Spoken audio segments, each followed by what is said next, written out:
അതായത് ഇപ്പം തന്നെ ഉദാഹരണത്തിന് ഇതിൻ്റെ കർത്താവ് സമാധാനത്തിന് ദൂതനെന്ന് വെച്ച് കഴിഞ്ഞാൽ സമാധാനത്തോട് സഹകരിക്കാനുള്ള മനസ്ഥിതിയുണ്ട്. ദൈവവചനം വരുമ്പോൾ നമ്മൾ ദൈവവചനം നമ്മളിലേക്ക് വന്നാൽ സ്വാഭാവികമായിട്ട് ഇപ്സഭാത്തോ നമ്മൾ ദൈവത്തിൻ്റെ മക്കളെന്ന് ദൈവവചനം ആരിലേക്ക് take the word of God, അതായത് ദൈവവചനം ആരിലേക്ക് വരുന്നുവോ അവർ ദൈവപുത്രരെന്ന് വിളിക്കപ്പെടുന്നു. അപ്പോൾ ദൈവവചനം വരുന്നത്, അപ്പം നമ്മൾ ദൈവപുത്രരാകണം. നമുക്ക് വേണമെങ്കിൽ റിജക്റ്റ് ചെയ്യാം. ദൈവവചനത്തിന് നല്ല ഒരു സ്വീകരിക്കാനുള്ള ഒരു സ്വീകാര്യക്ഷമത, അതിനാണ് നമ്മൾ വിശ്വാസം, പ്രത്യാശ, സ്നേഹം എന്നൊക്കെ പറഞ്ഞ് ദൈവിക പുണ്യങ്ങൾ കൊണ്ട് നമ്മൾ ഒരുക്കണേൻ്റെ കാര്യം അതാണ്. ഇതിനെല്ലാം ഒരു ആധ്യാത്മിക സാങ്കേതിക ശാസ്ത്രത്തിൻ്റെ തോതിലാണ് ഈ ഉടമ്പടി വർക്ക് ചെയ്ത് വരണത്. അപ്പം അതിൻ്റെ ഒരു തിയറട്ടിക്കൽ ലെവൽ നിങ്ങൾക്ക് മനസ്സിലാക്കണം. ഓരോ കാര്യം ചെയ്യുമ്പോഴും അതിൻ്റെതായ നമ്മൾ ചെയ്യേണ്ടത് പ്രാക്ടിക്കലാണ്, പക്ഷേ അതിൻ്റെ ദൈവാനുഭവത്തിൻ്റെ ഒരു സാങ്കേതിക പശ്ചാത്തലത്തുണ്ട്. അത് നമ്മൾ മനസ്സിലാക്കിയാൽ നമ്മൾക്ക് പെട്ടെന്ന് അത് ഈ ആപ്ലിക്കേറ്റ് ചെയ്യാൻ പറ്റും. Take the word of God. യോഹന്നാൻ 10:35 ദൈവവചനം പറഞ്ഞ ദൈവവചനം ആരുടെ അടുത്തേക്ക് വന്നുവോ അവരെ ദൈവങ്ങൾ എന്ന് അവൻ വിളിച്ചു. അപ്പൊ ദൈവവചനം നമ്മളിൽ വസിക്കുമ്പോൾ നമ്മൾക്ക് ദൈവവചനം നമുക്ക് ദൈവാരൂപിയുടെ സാന്നിധ്യം ഉണ്ടെങ്കിൽ, അഭിഷേകം ഉണ്ടെങ്കിൽ പെട്ടെന്ന് നമുക്കത് മനസ്സിലാകും, പെട്ടെന്നൊക്കെ ഫീൽ ചെയ്യാൻ പറ്റും. ഇത് അതുകൊണ്ട് തന്നെ നമ്മുടെ ഇൻഫ്രാസ്ട്രക്ചർ ഒരു നിലപാട് തറയെന്നൊക്കെ പറഞ്ഞു. ഇപ്പോൾ റോക്കറ്റ് ലോഞ്ച് ചെയ്യണ പോലെ എല്ലാത്തിനും ഒരു ലാൻഡിങ് പാഡ് ഉണ്ട്. ശരിക്കും ദൈവവചനത്തിൻ്റെ ലാൻഡിങ് പാഡ് കർത്താവ് വളരെ സീരിയസ് ആയിട്ട് സംസാരിക്കുന്ന വിഷയമാണ്. ഈശോ പല പല ഭാഷകളിലാണ് ലാൻഡിങ് പാഡിനെ കുറിച്ച് പറയണത്. അതായത് നിലം എന്നൊക്കെ പറയും, പിന്നെ ഈശോ പറയും അർഹത എന്നൊക്കെ പറയും. 10:13 എടുത്തേ, മത്തായിയുടെ സുവിശേഷം. ശ്രദ്ധിക്കട്ടെ. ഹല്ലേലൂയ ഹല്ലേലൂയ ഹല്ലേലൂയ ഹല്ലേലൂയ ഹല്ലേലൂയ യേശുവേ നന്ദി. ഹല്ലേലൂയ ഹല്ലേലൂയ ഹല്ലേലൂയ ഹല്ലേലൂയ ഹല്ലേലൂയ ഹല്ലേലൂയ. മത്തായി 10:12-13 നിങ്ങൾ ആ ഭവനത്തിൽ പ്രവേശിക്കുമ്പോൾ അതിന് സമാധാനം ആശംസിക്കണം. ആ ഭവനം അർഹതയുള്ളതാണെങ്കിൽ നിങ്ങളുടെ സമാധാനം അതിൽ വസിക്കട്ടെ. അർഹതയില്ലാത്തതെങ്കിൽ നിങ്ങളുടെ സമാധാനം നിങ്ങളിലേക്ക് തന്നെ മടങ്ങട്ടെ. ഈ ബ്ലെസ്സിങ്ങിൻ്റെ റിട്ടേൺ അടിക്കുന്ന പരിപാടി വളരെ സീരിയസ് ആയിട്ട് കണക്കാക്കേണ്ടതാണ്. ബ്ലെസ്സിങ് ദൈവത്തിൻ്റെ കിട്ടാത്തതല്ല പ്രശ്നം, ഇത് നമുക്ക് സ്വീകരിക്കാനുള്ള ഇൻഫ്രാസ്ട്രക്ചർ ഇല്ലാത്തതാണ്. അതാണ് പ്രശ്നം. ഇപ്പോൾ എന്തുകൊണ്ടാണ് വിഴിഞ്ഞം തുറമുഖത്തെക്കുറിച്ച് നമ്മൾ ആലോചിക്കുന്നത്? കൊച്ചി തുറമുഖത്തേക്കാൾ എപ്പോഴും എല്ലാ ദിവസവും ട്രെഡ്ജ് ചെയ്ത് അതിൻ്റെ ആഴം കൂട്ടിയിട്ടാണ് കപ്പലിനെടുക്കുന്നത്. എന്നാലും ഒരു സൈസ് കഴിഞ്ഞാൽ പിന്നെ ഉൾക്കൊള്ളാൻ പാടായിരിക്കും. അതുകൊണ്ട് ആഴക്കടലിൽ തന്നെ തുറമുഖം ഉണ്ടാക്കി വെച്ചിരിക്കുക. അതുകൊണ്ട് നമ്മുടെ ഇൻഫ്രാസ്ട്രക്ചർ പോലെ ഇരിക്കും നമ്മളുടെ കൃപയുടെ തോത് വർദ്ധിപ്പിക്കുക. തോത് എപ്പോഴും നമ്മൾ വിഷയം. നമ്മൾക്ക് ഈ 30% കിട്ടിക്കഴിഞ്ഞാൽ നമ്മൾ ഓക്കെയാണ്. നിങ്ങൾ 30% ടാർഗറ്റ് ചെയ്താൽ നിങ്ങൾക്ക് 15% കിട്ടത്തുള്ളൂ. മത്തായി 13:8 എടുത്ത്. മത്തായി 13:8 മറ്റു ചിലത് നല്ല നിലത്ത് വീണു, അത് 100 മേനിയും 60 മേനിയും 30 മേനിയും വിളവ് നൽകി. ഇതാണ് ഈ അർഹത എന്ന് പറയുന്നത്. ഇത് നിലപാട് തറയെന്ന് പറയുന്നത്. അതായത് ബൈബിൾ എല്ലാം പറയണ ഒരു കാര്യം തന്നെയാണ്. വ്യത്യസ്ത ലാംഗ്വേജ്, വ്യത്യസ്ത മീഡിയ ഉപയോഗിക്കുന്നു, ബിംബങ്ങൾ ഉപയോഗിക്കുന്നു എന്നുള്ളതാണ്. സംഭവം എല്ലാം ഒരു വിഷയമാണ്. ദൈവരാജ്യം എന്നുള്ള ഒറ്റ കോൺസെപ്റ്റിലാണ് ഇതെല്ലാം. ഒറ്റ ദൈവരാജ്യവും പിന്നെ കടുകമണിയുടെ കാര്യമൊക്കെ പറയുമ്പോൾ എന്നാ പറയണത്? Take the word of God. Mathai 13:31-32 സ്വർഗരാജ്യം ഒരുവൻ വയലിൽ പാകിയ കടുകുമണിക്ക് സദൃശ്യം. അത് എല്ലാ വിത്തിനെയും കാൾ ചെറുതാണ്, എന്നാൽ വളർന്നു കഴിയുമ്പോൾ അത് മറ്റു ചെടികളേക്കാൾ വലുതായി ആകാശപ്പറവകൾ വന്ന് അതിൻ്റെ ശിഖരങ്ങളിൽ ചേക്കേറാൻ തക്കവിധം മരമായി തീരുന്നു. ഈശോ ഇതെല്ലാം ഉപയോഗിച്ചിരിക്കുന്നത് ദൈവരാജ്യം എന്നുള്ളൊരു സിംഗിൾ കോൺസെപ്റ്റിലാണ്.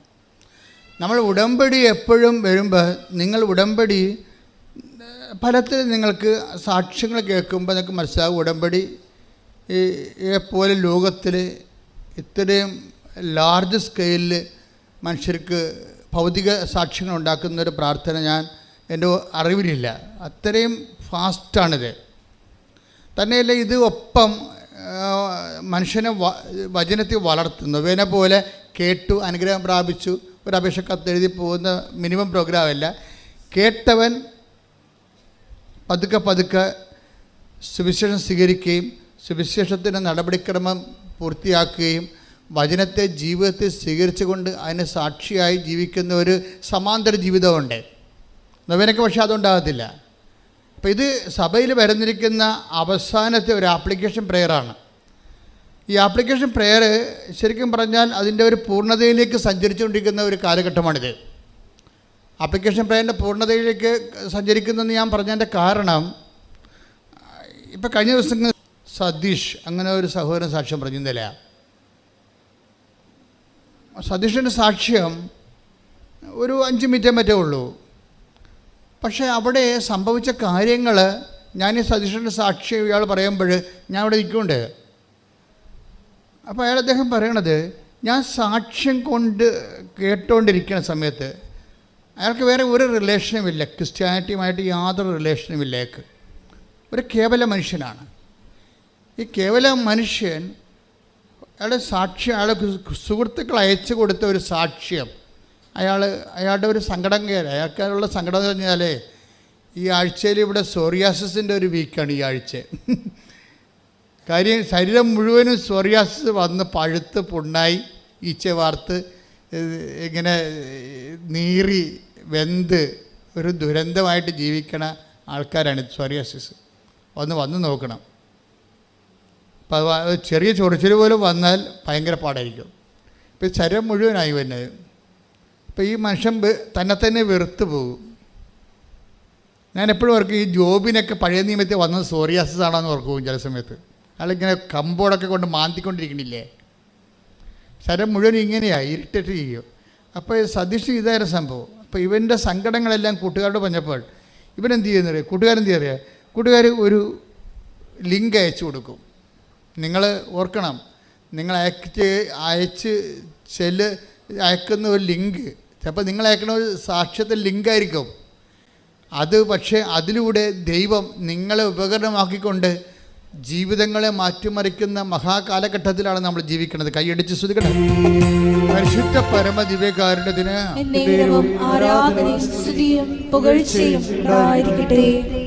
അപ്പോഴേ ദൈവത്തിൻ്റെ അടുത്ത് മനുഷ്യൻ്റെ, അപ്പോൾ ഈ മനുഷ്യൻ ഇങ്ങനെ സോറിയാസിസായി ജീവിതം തന്നെ വെറുത്ത് ഇരിക്കുന്ന സമയത്താണ് ഈ സാക്ഷ്യം അയച്ചു കൊടുക്കുന്നത്. സാക്ഷ്യം ഇയാളിങ്ങനെ കേട്ട്, ഒന്നാമത്തെ സാക്ഷ്യം കേട്ട് രണ്ടാമത്തെ സാക്ഷ്യം കേട്ട് ഇങ്ങനെ മയങ്ങുമ്പോൾ പെട്ടെന്ന് അയാൾ മയങ്ങിപ്പോവും. അപ്പോൾ ശിരസ്സിൽ കവചമിട്ട തലയെ തുണിയിട്ട ഒരു സ്ത്രീ വന്ന് ഈ മയക്കത്തിൽ ഇയാളെ ശിരസ്സിങ്ങനെ തലോടിക്കൊണ്ട് പോകും. കുറച്ച് കഴിഞ്ഞ് നോക്കുമ്പോൾ ഇയാളുടെ സോറിയാസിൻ്റെ വേദനയും കരിയുമൊക്കെ കുറഞ്ഞ് വരും. അപ്പോഴദ്ദേഹത്തിന് അത് ഫീൽ ചെയ്യും. ഫസ്റ്റ് ടൈം ഒക്കെ ഫീൽ ചെയ്യും. സോറിയാസിൻ്റെ കരിവും ചൊറിച്ചിലും കുറഞ്ഞ് വരും. അയാൾ പറഞ്ഞ് 75% കുറഞ്ഞെന്നാണ്. അപ്പോൾ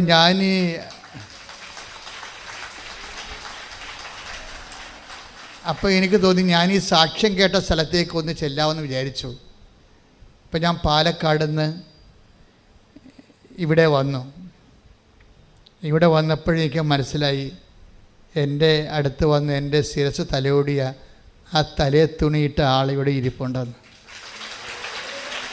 അദ്ദേഹം ആദ്യം പറയണം, എൻ്റെ അമ്മ എനിക്ക് 75% ഇപ്പോൾ കുറവുണ്ട്, എൻ്റെ പരുക്കളെല്ലാം ഇങ്ങനെ കരിഞ്ഞുകൊണ്ടിരിക്കുകയാണ്, വേദനയും കുറഞ്ഞ്, എനിക്ക് ഇത് പൂർണ്ണമായിട്ടൊന്ന് അമ്മ മാറ്റിത്തരണം. ഞാനത് വിശ്വസിക്കുന്നു, അമ്മയ്ക്കത് കഴിയുമെന്ന് ഞാൻ വിശ്വസിക്കുന്നു എന്ന് പറഞ്ഞൊരു പുള്ളിക്കാരൻ എഴുതി ഉടമ്പടി ചെയ്ത് അയാൾ വീട്ടിൽ ചെന്ന് അപ്പോൾ പിന്നീട് 5-6 ദിവസത്തിനുള്ളിൽ പൂർണ്ണമായിട്ട് അയാൾ അത് സുഖപ്പെട്ട്. പക്ഷേ എനിക്കത് ഇഷ്ടപ്പെട്ടത്, ഇയാൾ ഉടമ്പടി എടുത്തതിന് ശേഷം ഇയാൾക്ക് സംഭവിക്കുന്നു. ഇയാൾ പറയണത്, എനിക്ക് ദർശനങ്ങൾ കൂടിക്കൊന്ന് സ്വപ്നങ്ങളൊക്കെ കാണാൻ തുടങ്ങിയെന്നാണ്. കാര്യം അതായത് ഞാൻ ഇന്നുവരെ മനസ്സിലാക്കി എൻ്റെ ഇൻക്ലൂഡിങ് മൈസെൽഫ് ഇത് ഉടമ്പടി ഒരു സ്വപ്നത്തിൻ്റെ പ്രേയറാണ്, പ്രാർത്ഥനയാണ്. നിങ്ങൾ സ്വപ്നമെന്ന് പറയുമ്പോൾ ദൈവം അനാദികാലം പോലെ കമ്മ്യൂണിക്കേറ്റ് ചെയ്യാൻ ഉപയോഗിച്ചിട്ടുള്ള ഒരു മീഡിയയാണ് ഈ സ്വപ്നം എന്ന് പറയുന്നത്. സ്വപ്നം ജഡികമാകുന്നത് നിങ്ങൾ ജഡികമായത് കൊണ്ടാണ്. സ്വപ്നം ജഡികമാണ്. എല്ലാവർക്കും 90% സ്വപ്നം ജഡികമാണ്. അത് നിങ്ങളുടെ സാക്ഷാത്കരിക്കപ്പെടാത്ത ആസക്തികളെ നിങ്ങൾ സമ്മർദ്ദത്തിൽ വെച്ചിട്ട് ആണ് അങ്ങനെയുള്ള ജഡിക സ്വപ്നങ്ങൾ കാണുന്നത്. പക്ഷേ ഈ ഇന്ദ്രിയങ്ങൾ സപ്ലിമെൻ്റ് ആക്കി കഴിഞ്ഞാൽ നിങ്ങൾ ദൈവിക സ്വപ്നങ്ങൾ കാണും. You will be in the divine milieu, ദൈവിക മേഖലയിലേക്ക് നിങ്ങൾ വരും. പ്രാർത്ഥിക്കുക, കർത്താവേ എൻ്റെ ഇന്ദ്രിയങ്ങളെ നിന്റെ വിശുദ്ധ രക്തത്താൽ നീ കഴുകണമേ. നിന്റെ അടയാളങ്ങളെ, കാൽപ്പാടുകള്, കയ്യൊപ്പുകള് എനിക്ക് സ്പർശന വിധേയമാകാൻ എന്റെ ഇന്ദ്രിയങ്ങളെ വിശുദ്ധ രക്തത്താൽ കഴുകണമേ.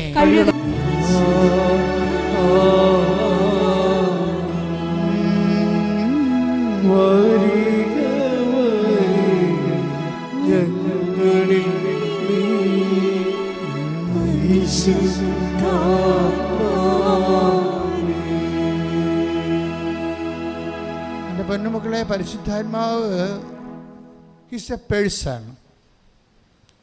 പരിശുദ്ധാത്മാവ് നമ്മൾ ആക്ടിവേഷൻ ഓഫ് കവനൻ്റ് എപ്പോഴും പരിശുദ്ധാത്മാവിൻ്റെ ഇന്ധനത്തിലാണ് സംഭവിക്കുന്നത്. ഇന്ധനം കത്തുമ്പോഴാണ്. ഇപ്പോൾ നമ്മൾ ബൈക്കൊക്കെ സ്റ്റാർട്ട് ചെയ്യുമ്പോൾ ഒന്ന് ഫയർ ആകത്തില്ലേ? ഇപ്പോൾ ഒരു തുള്ളി പെട്രോൾ ചീറ്റി വീഴുമ്പോൾ ആ ഫയർ കത്തിപ്പിടിച്ചിട്ട് ടർബൈൻ കറക്കിയിട്ട് വീലിനെ കറക്കും. അങ്ങനെ ബൈക്ക് പിന്നെ മുന്നോട്ട് പോകും. അതുപോലെ ഉടമ്പടി ഫയർ ആകണത് എപ്പോഴും നമ്മൾ പരിശുദ്ധാത്മാവിനെ ഒന്ന് കോൺസെൻട്രേറ്റ് ചെയ്യണം, നല്ലതാണ്. കാര്യം പരിശുദ്ധാത്മാവിനെ ലഭിക്കാൻ വേണ്ടി നിലവിലുള്ള സംവിധാനങ്ങൾ കുദാശകളാണ്. പിന്നെയുള്ള സംവിധാനങ്ങൾ വ്യത്യസ്തങ്ങളായ ധ്യാന രീതികളാണ്. എന്തൊക്കെയാണത്? പ്രാരംഭധ്യാനം, വളർച്ചാധ്യാനം, അന്തരീസൗഖ്യധ്യാനം, പ്രാർത്ഥനാനുഭവ ധ്യാനം, വരദാനങ്ങളുടെ ധ്യാനം. ഈ വരദാനങ്ങളുടെ ധ്യാനത്തിൻ്റെ സെക്ഷനിൽ അപ്പോൾ നമ്മളൊരു 2.5 കൊല്ലം പിന്നിട്ടിരിക്കും. ധ്യാന പരിചരണത്തിൽ ആണ് നമുക്ക് ദർശനങ്ങൾ ലഭിക്കണത്, സ്വപ്നങ്ങൾ ഉണ്ടാകണത്. അപ്പം അത്രയും വ്യത്യാസം വരുന്നുണ്ട്. പക്ഷേ ഈ സതീശ് പറയണത് എന്താണെന്നറിയാമോ? ഞാൻ ഉടമ്പടി എടുത്തപ്പോൾ തന്നെ എനിക്ക് സ്വപ്നങ്ങളും ദർശനങ്ങളും വന്നു കൈയടിച്ച് ശ്രുതികളല്ലേ.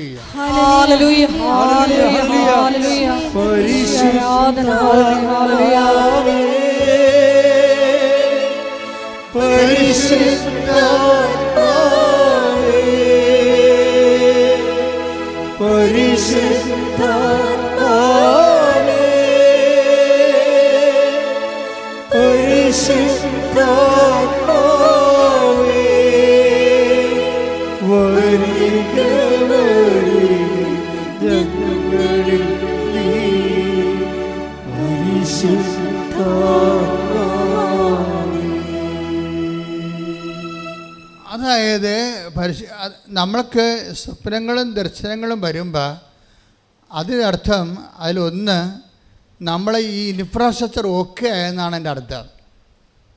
നിലപാട് തറയുന്ന ഞാൻ പറഞ്ഞില്ലേ, നിലം നല്ല നിലമായിരിക്കുന്നു, ദൈവത്തിന് കമ്മ്യൂണിക്കബിളായി. നീ കവനൻറ്റിൻ്റെ കമ്മ്യൂണിക്കബിൾ ആകുന്ന ഒരു തലമാണത്. എന്നുവെച്ചാൽ നിങ്ങളിൽ അതിൻ്റെ മദർ ബോർഡുണ്ട്, അതിൻ്റെ ഒരു പാർട്ട് നിങ്ങളിലുണ്ട്, ദൈവത്തിന് കമ്മ്യൂണിക്കേഷനായി നിങ്ങളുമായിട്ട്. അപ്പോൾ ദർശനങ്ങളെയും സ്വപ്നങ്ങളെയും വളരെ സീരിയസ് ആയിട്ട് എടുക്കണം. ദാറ്റ് മീൻസ് അത് ദർശനങ്ങളും സ്വപ്നങ്ങളും കവനൻ്റിൽ പ്രസൻസിൻ്റെ ഭാഗമാണ്. കാര്യം പ്രസൻസ് ആണല്ലോ കവനൻറ്റിൻ്റെ എല്ലാ പ്രാർത്ഥനകളും കവനൻറ്റിനെ വ്യത്യസ്തമാക്കുന്നത് പ്രസൻസാണ്. എന്താണ് കവനൻറ്റിൻ്റെ അകത്ത്? ഇപ്പോൾ പുറപ്പാട് 33:14, അതുപോലെ തന്നെ ജോഷുവ 1:9 എന്താ പറയണത്?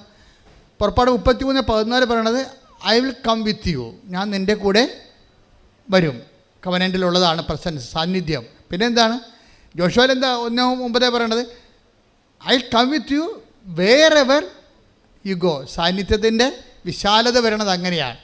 നീ എവിടെ പോയാലും. ദാറ്റ് മീൻസ് ICUവിലായി നീ ബോധം കെട്ട് വെന്റിലേറ്ററിൽ കിടന്നാലും ഞാൻ നിന്നെ ഹെൽപ്പ് ചെയ്യുമെന്നാണ്. ശ്രുതികട ഹല്ലേലൂയ.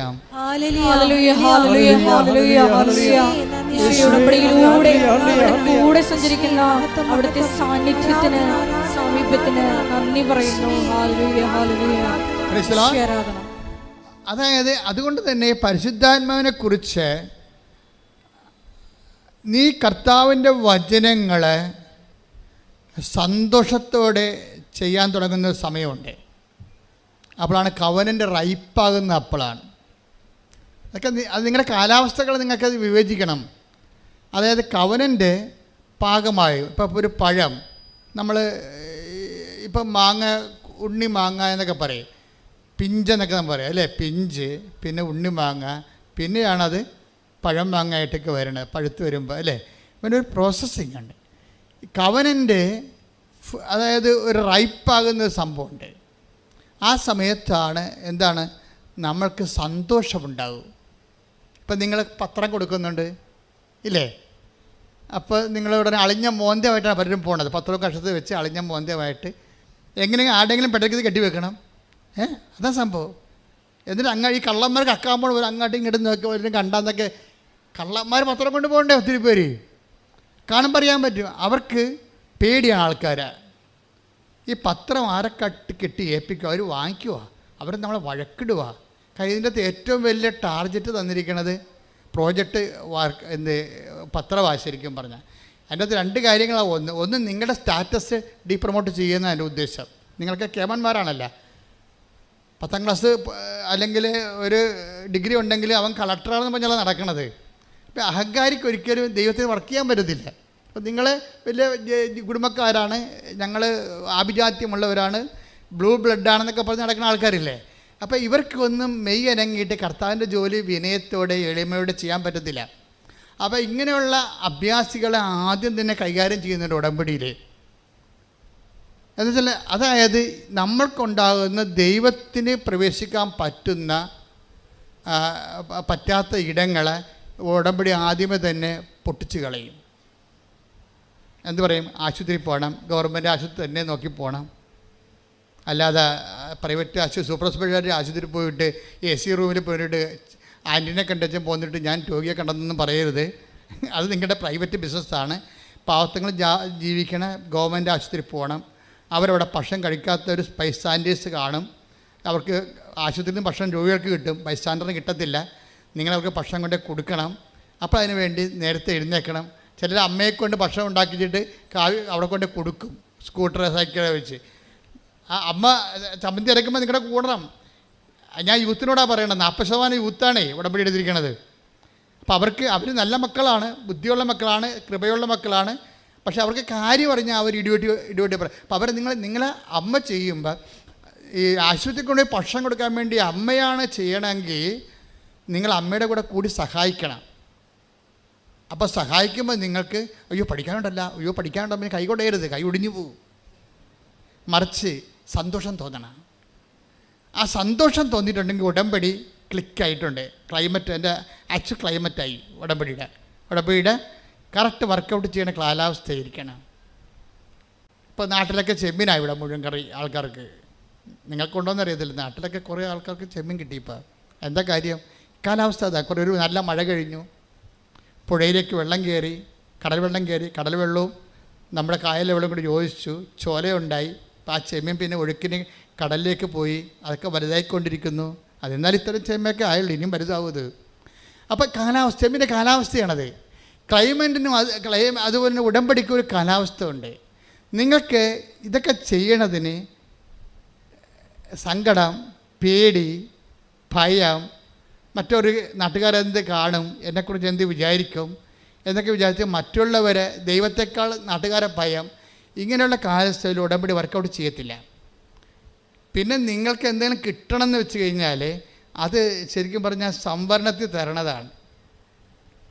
മറ്റുള്ളവരുടെ പ്രാർത്ഥന, അമ്മയുടെ കണ്ണീരൊക്കെ കൊണ്ട് നിങ്ങൾ രക്ഷപ്പെട്ടു പോകുന്നതാണ് യൂത്ത്. പക്ഷെ അങ്ങനെ എന്നും കൊന്നും അമ്മയുടെ കണ്ണീരിൽ ജീവിക്കാൻ, അമ്മയൊക്കെ കണ്ണൊക്കെ അടയണ കാലത്ത് നമുക്ക് ജീവിക്കണ്ടേ? അതാണ് സത്യം. അപ്പോൾ അത് നോക്കിയിട്ട് നേരത്തെ തന്നെ അതൊക്കെ തുടങ്ങിക്കഴിഞ്ഞാൽ എൻ്റെ മക്കളെ എപ്പോഴും ചെയ്യണത് ഈ പരിശുദ്ധാത്മാവായാലും ഈശോയായാലും ദൈവപിതാവായാലും ഇവരെല്ലാം വ്യക്തികളാണ്. നമ്മളൊരു വ്യക്തിയോടാണ് ഇൻട്രാക്ട് ചെയ്യണത്. ഇവർ ഒരേ സമയം സത്തയിൽ പക്ഷേ ഏകമാണ്, ഒന്നാണ്. ഞാൻ ഇടയ്ക്ക് നിങ്ങളോട് പറയും ഐസ് കട്ട പോലെ ഇരിക്കുമെന്ന് പറയും. എന്താണ് ഐസ് കട്ടയിൽ വാതകമുണ്ട്, അതിങ്ങനെ വാതകം പോലെ പോണ കാണാം. അത് വെച്ചിട്ടുപോയാണ്. കരമായിട്ടിരിക്കും, അത് വെച്ചിട്ടുപോയാണ്. തലയ്ക്ക് വെള്ളം പോലെ വീഴും, അത് വെച്ചിട്ടുപോയാണ്. രണ്ട് ബോക്സും തന്നെ മാത്രമാണ്. ഇത് സത്തയിൽ ഒന്നാണ്, പക്ഷേ 3 വ്യക്തികളാണ്. പക്ഷേ വ്യക്തികൾ ഈ ശക്തമായ ദൈവമാണ് നമ്മളിൽ വസിക്കുമ്പോഴേ പരിശുദ്ധാത്മാവിൻ്റെ കൂടെ നമ്മളെ പരിശുദ്ധാത്മാവിൻ്റെ ആക്ടിവേഷൻ പ്രിൻസിപ്പിൾ എന്ന രീതിയിലാണ് പരിശുദ്ധാത്മാവ് നമ്മൾ വർക്ക് ചെയ്യണത്. പക്ഷേ സ്ഥിര ശാന്തമായ സാന്നിധ്യം, പിതാവായ ദൈവത്തിൻ്റെ സാന്നിധ്യം നമ്മളിലെപ്പോഴും ഉണ്ടാകും. ആക്ടിവേഷൻ പ്രിൻസിപ്പിളായിട്ട് പറയുന്ന പരിശുദ്ധാത്മാവ്. അതുകൊണ്ടാണ് നിങ്ങൾ ഈ ആക്ടിവേഷൻ പ്രിൻസിപ്പിൾ ഒരു പേഴ്സണാണ്. അതുകൊണ്ടാണ് 1 തെസ്സലോനിക്കർ 5:19 പരിശുദ്ധാത്മാവെ ദുഃഖിപ്പിക്കരുത് എന്നൊക്കെ പറയണത് ഇല്ലേ? Take the word of God. സ്തുതിക്കട്ടെ. ഹല്ലേലൂയ ഹല്ലേലൂയ ഹല്ലേലൂയ ഹല്ലേലൂയ ഹല്ലേലൂയ ഹല്ലേലൂയ ഹല്ലേലൂയ. 1 തെസ്സലോനിക്കർ 5:19 ആത്മാവിനെ നിങ്ങൾ നിർവീര്യമാക്കരുത്. 1 തെസ്സലോനിക്കർ 5:19 ആത്മാവിനെ നിങ്ങൾ നിർവീര്യമാക്കരുത്. എഫേസ്യസ് 4:27 സ്തുതിക്കട്ടെ. ഹല്ലേലൂയ ഹല്ലേലൂയ. രക്ഷയുടെ ദിനത്തിനു വേണ്ടി നിങ്ങളെ മുദ്രിതരാക്കിയ ദൈവത്തിൻ്റെ പരിശുദ്ധാത്മാവിനെ വേദനിപ്പിക്കരുത്. Praise the Lord. അപ്പോൾ വേദനിപ്പിക്കരുതെന്നാ രക്ഷയുടെ ദിനമെന്ന് പറയണത്. നിങ്ങൾ ക്രിസ്തുവിൽ ഈ രക്ഷയുടെ ദിനമെന്ന് പറയുന്നതാണ്. ആധ്യാത്മിക അനുഭവത്തിൽ വരുമ്പോൾ ശരിക്കും പറഞ്ഞാൽ രക്ഷയുടെ ദിനങ്ങളാണ് വരണത്. രക്ഷയുടെ ദിനങ്ങൾ, ഈ ബൈബിൾ ദിനമെന്ന് ഉപയോഗിക്കുന്നത് ഒരു വലിയ കാലഘട്ടത്തെ മൊത്തമായിട്ടാണ് ഉപയോഗിച്ചിരിക്കുന്നത്. ദിനം നിത്യതയെല്ലാം ബൈബിൾ ഉപയോഗിക്കുന്നത് വർഷമായിട്ടല്ല, അതൊരു ദിനം. എന്ന് വെച്ച് കഴിഞ്ഞാൽ രക്ഷയുടെ ദിനം പല അർത്ഥമാണ്. അതായത് രക്ഷയുടെ ഭൗതിക ദിനങ്ങളുണ്ട്, അതുപോലെ തന്നെ നിതാന്തമായ ദിനങ്ങളുണ്ട്. നമ്മളതിനെ ക്രോണോസ്, കൈറോസ് എന്നൊക്കെ ബൈബിളിൽ വ്യത്യസ്തങ്ങളായിട്ട് പറയും. പക്ഷേ ക്രോണോസിലും ഉണ്ടാകുന്ന പ്രശ്നം, അത് ഭൗതിക ദിനങ്ങളിൽ ഉണ്ടാകുന്ന വിഷയം ഭൗതിക ദിനങ്ങളാണ്, ഭൗതിക ദിനമായിട്ടല്ല. എന്നെല്ലാം നീ ക്രിസ്തുവിനെ അനുഭവിക്കുന്നു അതെല്ലാം രക്ഷയുടെ ദിനങ്ങളാണ്. രക്ഷയുടെ ദിനങ്ങളാണ്. എല്ലാ ദിവസവും ക്രിസ്തുവിനെ നമ്മൾക്കറിയാമല്ലോ, എന്ത് ഉടമ്പടിയായാലും ബേസിക്കായിട്ട് നമുക്ക് കിട്ടേണ്ട അനുഭവം ക്രിസ്തു അനുഭവമാണ് ഉണ്ടാകണം. അതിന് ഓരോ ദിവസവും ക്രിസ്തു അനുഭവം ഉണ്ടായിക്കൊണ്ടിരിക്കും. ക്രിസ്തു അനുഭവത്തിലേക്ക് നമ്മളെ നയിക്കുന്ന മാധ്യശക്തിയും മാതൃകാശക്തിയുമായിട്ടൊക്കെയാണ് മറിയം. അതിന് ഏറ്റവും നമ്മളെ സഹായിക്കുന്ന സാങ്കേതികമായ ദൈവിക പദ്ധതിയാണ് ഉടമ്പടി. ആ ഉടമ്പടിയിലെ ലക്ഷ്യം എന്താണ്? ക്രിസ്തു അനുഭവമാണ് ലക്ഷ്യം. അപ്പം നിങ്ങളുടെ മനസ്സിലെല്ലാം ഈ സന്തോഷം അടിസ്ഥാനപ്പെടുത്തിയിരിക്കുന്നത് ക്രിസ്തു എന്നുള്ള വ്യക്തിയിലാണ്. മനസ്സിലായില്ലേ? നിങ്ങളുടെ പത്രം കൊടുക്കുമ്പോൾ നിങ്ങൾ സന്തോഷിക്കണമെങ്കിൽ പത്രം കൊടുത്തുകൊണ്ട് നിങ്ങളുടനെ അടുത്ത IELTS പാസ്സാകുമെന്ന് ഓർത്തും കാനഡയിൽ PR കിട്ടുമെന്ന് ഓർത്തല്ല സന്തോഷിക്കേണ്ടത്. ആ സന്തോഷം ഇതുമായിട്ട് ബന്ധമില്ല. പത്രം കൊടുക്കുമ്പോൾ നിങ്ങൾ സന്തോഷിക്കേണ്ടത് ക്രിസ്തു എന്ന നാമത്തെ പ്രതിയാണ്. അതായത് നമ്മൾ അതിലെടുക്കണമെങ്കിലേ 5:41 എടുത്ത് നടപടി പുസ്തകം, അപ്പോസ്തല പ്രവർത്തനങ്ങൾ 5:41. അവരാകട്ടെ യേശുവിന്റെ നാമത്തെ പ്രതി അപമാനം സഹിക്കാൻ യോഗ്യത ലഭിച്ചതിൽ സന്തോഷിച്ചുകൊണ്ട് സംഘത്തിന്റെ മുമ്പിൽ നിന്ന് പുറത്തുപോയി. അപ്പൊ ഇത് ഒരു പ്രധാന കവനന്റിന്റെ ഒരു പ്രധാനപ്പെട്ട ഒരു ഫേസാണ്. ഫേസ് വേർഡ് എന്ന് പറയുന്നതിനാ ഒരു മുഖവചനമാണ്. എന്താ കാര്യം? ഒന്നിന് വായിച്ചത് അവരാകട്ടെ അപ്പോസ്തലന്മാരെ ഉദ്ദേശിക്കണം. അവരാകട്ടെ യേശുവിന്റെ നാമത്തെ പ്രതി അപമാനം സഹിക്കാൻ യോഗ്യത ലഭിച്ചതിൽ സന്തോഷിച്ചുകൊണ്ട് സംഘത്തിന്റെ മുമ്പിൽ നിന്ന് പുറത്തുപോയി. അപ്പൊ ഈ നമ്മൾക്ക് പ്രേക്ഷിത പ്രവർത്തനങ്ങൾ ചെയ്യുമ്പോൾ സ്വാഭാവികമായിട്ടും അതിൽ ഉള്ളതാണ് അപമാനം എന്നുള്ളത്. അപ്പോൾ നിങ്ങൾ ഓർക്കണം, ഇത് സന്തോഷമുള്ള പരിപാടിയാണെന്ന് വിചാരിക്കരുത്. സത്യസന്ധമാണെങ്കിൽ സന്തോഷമുള്ള പരിപാടിയല്ല ഇത്. വെളിച്ചം പാത്രം നിങ്ങൾ വേറെ ആൾക്കാരെ കൊണ്ട് തുമ്പിയെ കൊണ്ട് കല്ലടിപ്പിക്കണവരില്ലേ? ഡാഡിയോടെ പോൺ ചേക്കരെ, ഡാഡിയോടെ പോൺ പള്ളി അപ്പന് ഷർട്ട് എടുത്തുമ്പോൾ ഡാഡിയോടെ പോൺ, ഞാൻ പള്ളിയിൽ പോൺ. എന്നാൽ ഈ പത്രം ഒന്ന് കൊടുക്കുക. അതാണ് പ്രശ്നം. അവൾക്ക് എന്നാ പ്രശ്നം? അവൻ തുമ്പിയെ കൊണ്ട് കല്ലെടുപ്പിക്കുകയാണ് ശരിക്കും പറഞ്ഞാൽ. അതല്ല, നമ്മളാണ് അപ്പോൾ എടുക്കണമെന്നുണ്ടെങ്കിൽ എടി പെണ്ണേ നിനക്ക് തലക്ക് വല്ല കാച്ചിൽ വേണം, വേറെ പണിയൊന്നുമില്ലേ, ഇതൊക്കെ ചുമ്മാ, ഇതൊക്കെ അഭ്യാസമാണ് എന്ന് പറയുമ്പോൾ ഇപ്പം നിങ്ങൾ നിരീശ്വരവാദികളെ കണ്ടുമുട്ടും. അവർക്കാണെങ്കിൽ ഇത് കാണുമ്പോൾ തന്നെ കലി കയറും. അവർ നിങ്ങളുടെ തന്തയ്ക്ക് വിളിക്കണതിന് പകരം ദൈവത്തിന് തന്തയ്ക്ക് വിളിക്കും. കാരണം പിശാചിന് അങ്ങനെ തോന്നുമല്ല വിളിച്ച് പിടിക്കാൻ, ഒരു ധൈര്യമല്ല പിശാചിന്. അപ്പം അതുകൊണ്ട് സ്വാഭാവികമായിട്ട് അപ്പം നിങ്ങളോർക്കും ദൈവമേ അവരെന്നെ തന്തയ്ക്ക് വിളിച്ച് വല്ലവരും കേട്ടാ. നമ്മുടെ പ്രശ്നം വേറെ അവരും കേട്ടാ, നമ്മൾ കേട്ടാലേ പ്രശ്നമേ. നമ്മളെ ചീത്ത വിളിക്കണ വേറെ അവരും കേട്ടാന്നാണ്. ദാറ്റ് മീൻസ് നമുക്ക് സന്തോഷമില്ല, നമുക്ക് നിരാശയും, പണ്ടാരം പോയി ഉടമ്പടി എടുത്തത് ഗതികേടായല്ല. ഇതിൽ ഈ ദൈവത്തിൻ്റെ അനുഗ്രഹം കേട്ട ഇതേ മാർഗ്ഗമുള്ള വേറെ മാർഗ്ഗമൊന്നുമില്ലേ എന്ന് നമ്മൾ ചോദിക്കും. എൻ്റെ മക്കളെ, ഇതേ മാർഗ്ഗം എന്ന് വെച്ച് കഴിഞ്ഞാൽ വേറെ മാർഗ്ഗമൊക്കെ ഉണ്ട്. പക്ഷേ മുതൽ മുടക്കമുള്ള മാർഗ്ഗം ഇതേ ഉള്ളൂ. കവനൻ്റ് എന്ന് പറയുമ്പോൾ ഇത് ബൈലാറ്ററൽ എഗ്രിമെൻ്റ്, പേഴ്സണല്ലേ. നമ്മൾ വ്യക്തിയുമായിട്ട് ഒരു എഗ്രിമെൻറ്റിലേക്ക് വിളിക്കണ കവനൻ്റേ ഉള്ളൂ. ബാക്കിയെല്ലാം സിംഗിൾ ഹെഡിൽ പ്രെയറാണ്. കേട്ട് പോയാൽ പോയി, അത്രേ ഉള്ളൂ. നിങ്ങൾക്കത് കേൾക്കണമെന്ന് ഒരു നിർബന്ധവും ഇല്ല. ദൈവം ഇത് കേൾക്കണം നിർബന്ധവും ഇല്ല.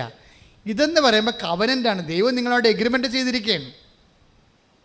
ദൈവം ഇത് നമ്മൾ അവിശ്വസ്തരായിരുന്നാലും, take the word of God, നമ്മൾ അവിശ്വസ്തരായിരുന്നാലും ദൈവം വിശ്വസ്തനായിരിക്കും. ശ്രദ്ധിക്കട്ടെ. ഹല്ലേലൂയ, ഹല്ലേലൂയ, ഹല്ലേലൂയ, ഹല്ലേലൂയ. യേശുവേ നന്ദി. ഹല്ലേലൂയ, ഹല്ലേലൂയ, ഹല്ലേലൂയ, ഹല്ലേലൂയ, ഹല്ലേലൂയ. യേശുവേ ആരാധന, ആരാധന, ആരാധന. തിമോത്തിയല്ലേ?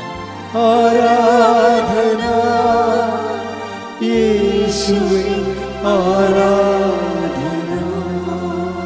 2 തിമോത്തി 2:13. നാം അവിശ്വസ്തരായിരുന്നാലും, പറഞ്ഞേ, നാം അവിശ്വസ്തരായിരുന്നാലും അവൻ വിശ്വസ്തനായിരിക്കും.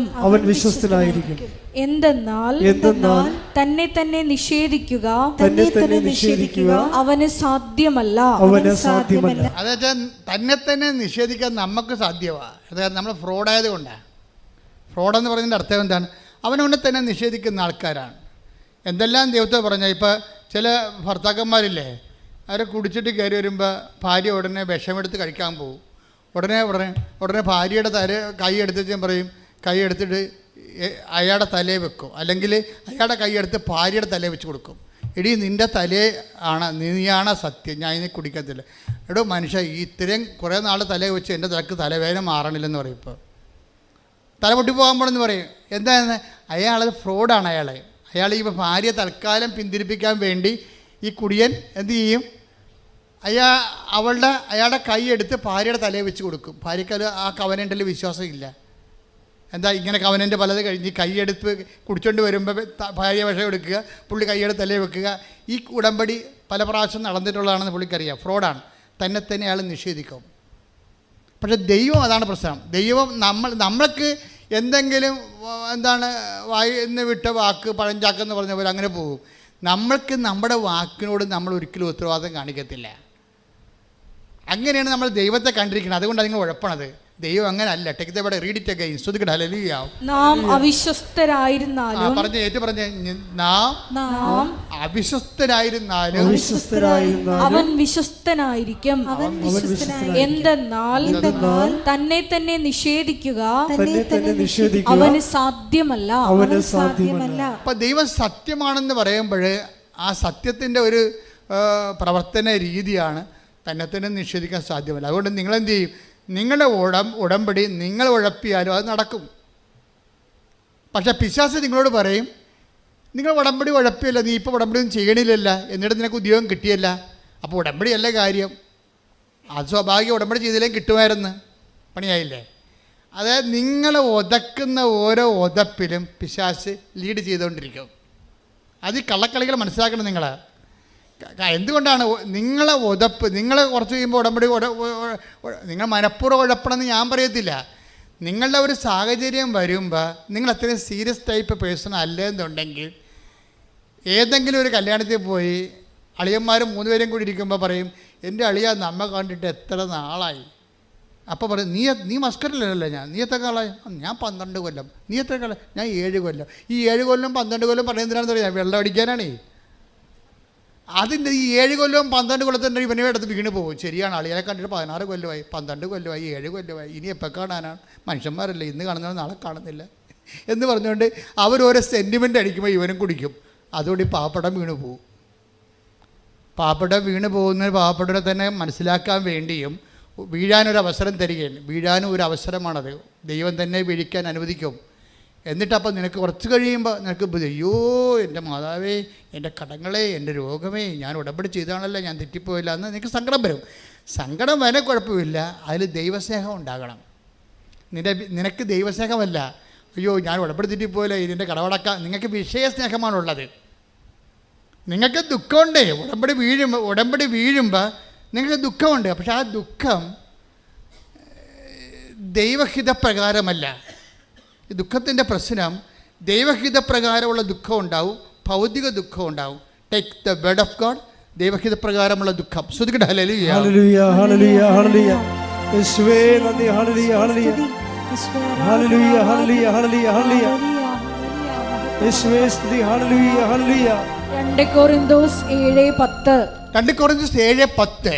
ദൈവഹിത പ്രകാരമുള്ള ദുഃഖം പറഞ്ഞേ, ദൈവഹിത പ്രകാരമുള്ള ദുഃഖം രക്ഷാകരമായ പശ്ചാത്താപം ജനിപ്പിക്കുന്നു. അപ്പോൾ ഈ പശ്ചാത്താപം എന്ന് പറയുന്ന ഒരു ദുഃഖമാണ്, പക്ഷേ രക്ഷാകരമാകണം. രക്ഷാകരം എന്ന് പറയുന്നത് എന്താണ്? രക്ഷ ആരാണ്? ലുക്ക 2:30. എല്ലാ മനുഷ്യർക്കും വേണ്ടി ഒരുക്കിയിരിക്കുന്ന രക്ഷ ക്രിസ്തുവിനെ ഞാൻ എൻ്റെ കണ്ണുകൊണ്ട് കണ്ടിരിക്കുന്നു. അപ്പോൾ രക്ഷ നിൻ്റെ ദൈവഹിത പ്രകാരമുള്ള ദുഃഖം രക്ഷാകരമായ പശ്ചാത്താപം ഉണ്ടാക്കണം. രക്ഷാകരം എന്ന് വെച്ചാൽ ക്രിസ്തുവിനെ ലഭിക്കുന്ന പശ്ചാത്താപമാണ്, അല്ലാതെ കേവല പശ്ചാത്താപമല്ല. നമ്മളെ കുമ്പസാരക്കൂടിലൊക്കെ വേണ്ടത് ക്രിസ്തുവിനെ ലഭിക്കുന്ന പശ്ചാത്താപമാണ്, അല്ല പാപത്തെക്കുറിച്ച് ദുഃഖമില്ല. നിങ്ങളുടെ ഇപ്പോൾ വിശുദ്ധരായി ജീവിച്ചിട്ട് ദൈവത്തെ കഞ്ഞി വെക്കേണ്ട ആവശ്യമുണ്ടോ? ഒരു കഥയുമില്ല. നമുക്ക് ക്രിസ്തുവിനെ ലഭിക്കാനാണ് നമ്മൾ പാപം ഒഴിവാക്കി ജീവിക്കുകയും അഥവാ വീണുപോയാൽ നമ്മൾ ദുഃഖിക്കുകയും ചെയ്യണത് ക്രിസ്തുവിനെ നഷ്ടപ്പെട്ടല്ലോ എന്നുള്ള വിഷയത്തിലാണ്. നമ്മുടെ ദുഃഖവും സന്തോഷവും അടിസ്ഥാനപ്പെടുത്തിയിരിക്കുന്നത് ക്രിസ്തു എന്ന് പറഞ്ഞ ഒരൊറ്റ പേരിലാണ്. ഈ ഗോട്ട് പോയിന്റ് മനസ്സിലായില്ലേ? നമുക്ക് ദുഃഖം ഉണ്ടായി, ആ ദുഃഖം ദൈവഹിത പ്രകാരമാണെങ്കിൽ അത് ക്രിസ്തുവിന് നഷ്ടപ്പെട്ടല്ലോ എന്നുള്ള ദുഃഖമായിരിക്കണം. നമുക്കൊരു സന്തോഷമുണ്ടായി, സന്തോഷം എന്താ പറയുന്നത്? 5:41 എന്താ പറയണത്? യേശുക്രിസ്തുവിൻ്റെ നാമത്തെ പ്രതി പറഞ്ഞേ, ക്ലേശങ്ങൾ അനുഭവിച്ചതിൽ സന്തോഷത്തോടെ അവർ സംഘത്തിൽ നിന്ന് പുറത്തുപോയി. അവരുടെ സന്തോഷമാണ്. നടപടി പുസ്തകത്തിൻ്റെ 5:41 2 കൊരിന്തോസ് 7:10 ദുഃഖവും നടപടി പുസ്തകത്തിൻ്റെ 5:41 സന്തോഷവും ഒറ്റ വ്യക്തിയെ അടിസ്ഥാനപ്പെടുത്തിയായിരിക്കുന്നത്. ഈ ഉടമ്പടി കാലാവസ്ഥ എന്ന് പറയണത് നമ്മുടെ ദുഃഖ സന്തോഷങ്ങളെ വിഷയത്തെയാണോ ഈ വ്യക്തിയെയാണോ ആശ്രയപ്പെടുത്തിയിരിക്കണം എന്നുള്ളതാണ്. നിങ്ങൾക്ക് സന്തോഷമുണ്ടെന്ന് പറയണമെങ്കിൽ അത് ക്രിസ്തുവിനെ പ്രതിയാണെങ്കിൽ ഇറ്റ് ഇസ് ഓക്കെ. അപ്പോൾ നിങ്ങൾ കവനൻ്റിലാണ്. അതാണ് നിലപാട് തറയെന്ന് പറയണത്, അനുയോജ്യമായ കാലാവസ്ഥ എന്ന് പറയണത്. ഉടമ്പടി റൈപ്പായിരിക്കുന്നു. ഇപ്പോൾ ഒരു ഓട്ടോറിക്ഷക്കാരൻ്റെ ഇടയ്ക്ക് കൊണ്ടുപോയി പത്രം കൊടുത്തപ്പോൾ നിങ്ങളിത്രയും പഠിച്ചതല്ലേ, എനിക്ക് നാണമുണ്ട് ഈ പത്രവും കാവിക്കൊണ്ട് നടക്കാമെന്ന് ഓട്ടോറിക്ഷക്കാർ പറഞ്ഞ്. അപ്പോൾ അവൾ പറഞ്ഞ്, അത് ശരി, ഞാൻ രക്ഷപ്പെട്ടത് ഈ പത്രം കൊണ്ടാണ്, നിങ്ങളൊക്കെ രക്ഷപ്പെടാൻ വേണ്ടിയാണ് ഞാൻ ഇത് നിങ്ങളെ കൊണ്ട് വിതരണം ചെയ്യണത്. ഞാനിതൊക്കെ നിങ്ങൾ ആദ്യം ഇവിടെ വന്ന് ഇവിടെ നിന്ന് ഇത് പറയണതല്ല, നിങ്ങൾ അവിടെ വന്ന് നോക്കണം, ദൈവം എന്താണ് ചെയ്യണമെന്ന് കണ്ടെത്താൻ. അതാണ് സന്തോഷം ദൈവത്തെ പ്രതി. അവളെ ക്ലേശിപ്പിച്ച അതിൽ വേറെ വല്ലവരും ആണെങ്കിൽ അയ്യോ ആൾക്കാർക്ക് ഇങ്ങനെയൊക്കെ പറയണില്ല എന്ന് പറഞ്ഞ ഉടനെ വീട്ടിൽ നിന്ന് പോകും. നമ്മുടെ ഏറ്റവും വലിയ ശത്രുക്കളെക്കുറിച്ച് ഈശോ പറഞ്ഞത് എന്താണ്? ഏറ്റവും വലിയ ശത്രുക്കളെന്ന് പറഞ്ഞ് ഈശോ എന്താ പറഞ്ഞിരിക്കുന്നത്? ഈശോ പറഞ്ഞിരിക്കുന്നത് ആരാണ് ഏറ്റവും വലിയ ശത്രുക്കൾ? നമ്മുടെ കുടുംബത്തിലുള്ളവരാണെന്ന്. Take the word of God. ശ്രുതികട ഹല്ലേലൂയ ഹല്ലേലൂയ ഹല്ലേലൂയ ഹല്ലേലൂയ. മത്തായി 10:36 സ്വന്തം കുടുംബത്തിൽപ്പെട്ടവർ തന്നെയായിരിക്കും സ്വന്തം കുടുംബത്തിൽപ്പെട്ടവർ തന്നെയായിരിക്കും ഒരുവന്റെ ശത്രുക്കൾ. അപ്പം അമ്മ ശത്രുവായിട്ട് വരാം, അപ്പൻ ശത്രുവായിട്ട് വരാം. നിങ്ങൾ തേരും പാലും പഞ്ചാരം എന്ന് പറഞ്ഞ കക്ഷികളെല്ലാം ഇന്നല്ലെങ്കിൽ നാളെ നിങ്ങളുടെ ആധ്യാത്മിക ജീവിതത്തിൻ്റെ ശരിക്കും പറഞ്ഞാൽ ശത്രുതയുടെ അവതാരങ്ങളായിട്ട് നിൽക്കുകയാണ്. എന്താ കാര്യം എന്നറിയാവോ? നിങ്ങളെ പിഴപ്പിച്ചിരിക്കുന്ന പല ആൾക്കാരും ആൻറ്റിമാരായിരിക്കും. ഞാൻ 21 ലക്ഷം ആൾക്കാരെ കൗൺസിൽ ചെയ്തിട്ടുണ്ട്. എപ്പോഴും പറഞ്ഞതാണ്. എന്താണെന്നറിയാവോ? ഓരോ ഡൈവേഴ്സും പരിശോധിക്കുമ്പോൾ, ഓരോ പ്രണയവും പരിശോധിക്കുമ്പോൾ, പ്രണയത്തിൽ ചില ആൾക്കാർ ചെന്ന് ചാടിയിട്ട് അപോഷണൊക്കെ നടക്കുന്നുണ്ടല്ലോ, എല്ലാം തുടങ്ങി വെക്കണമ്പോഴെല്ലാം ആൻറ്റി എന്ന് പറയുന്ന ആ സംഭവത്തിന് ഇതെല്ലാം അറിയാൻ പറ്റും. കാര്യം നിങ്ങൾ ആദ്യം മുതൽ ഇൻട്രാക്ട് ചെയ്യണ ഒരു സംഭവമാണ്.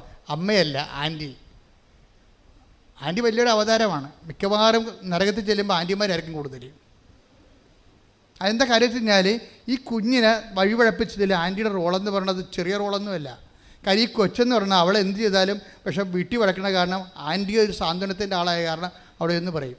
അപ്പോൾ എല്ലാ തിന്മകളും നന്മകളും ചെന്ന് പറയണതാണ്. എന്നിട്ട് ഈ പണ്ടാര ഇതിനെ വഴിതിരിച്ചിട്ട് തിന്മയിലേക്ക് വിടുകയാണ്. അത് ആത്മാവ് നഷ്ടപ്പെടും. അതുകൊണ്ടാണ് ഈശോ പറഞ്ഞത്, അബോർഷൻ ആയാലും ഡൈവേഴ്സ് ആയാലും വേറെ എന്ത് പ്രാക്കപ്പെട്ട പരിപാടിയായാലും ഇതിൻ്റെ പിന്നിലുള്ള ശക്തി കുടുംബത്തിൽ തന്നെയായിരിക്കും. അപ്പം അതുകൊണ്ടാണ് നിങ്ങൾ ഈശോ ചോദിക്കണത് 10 ദിവസം വരെ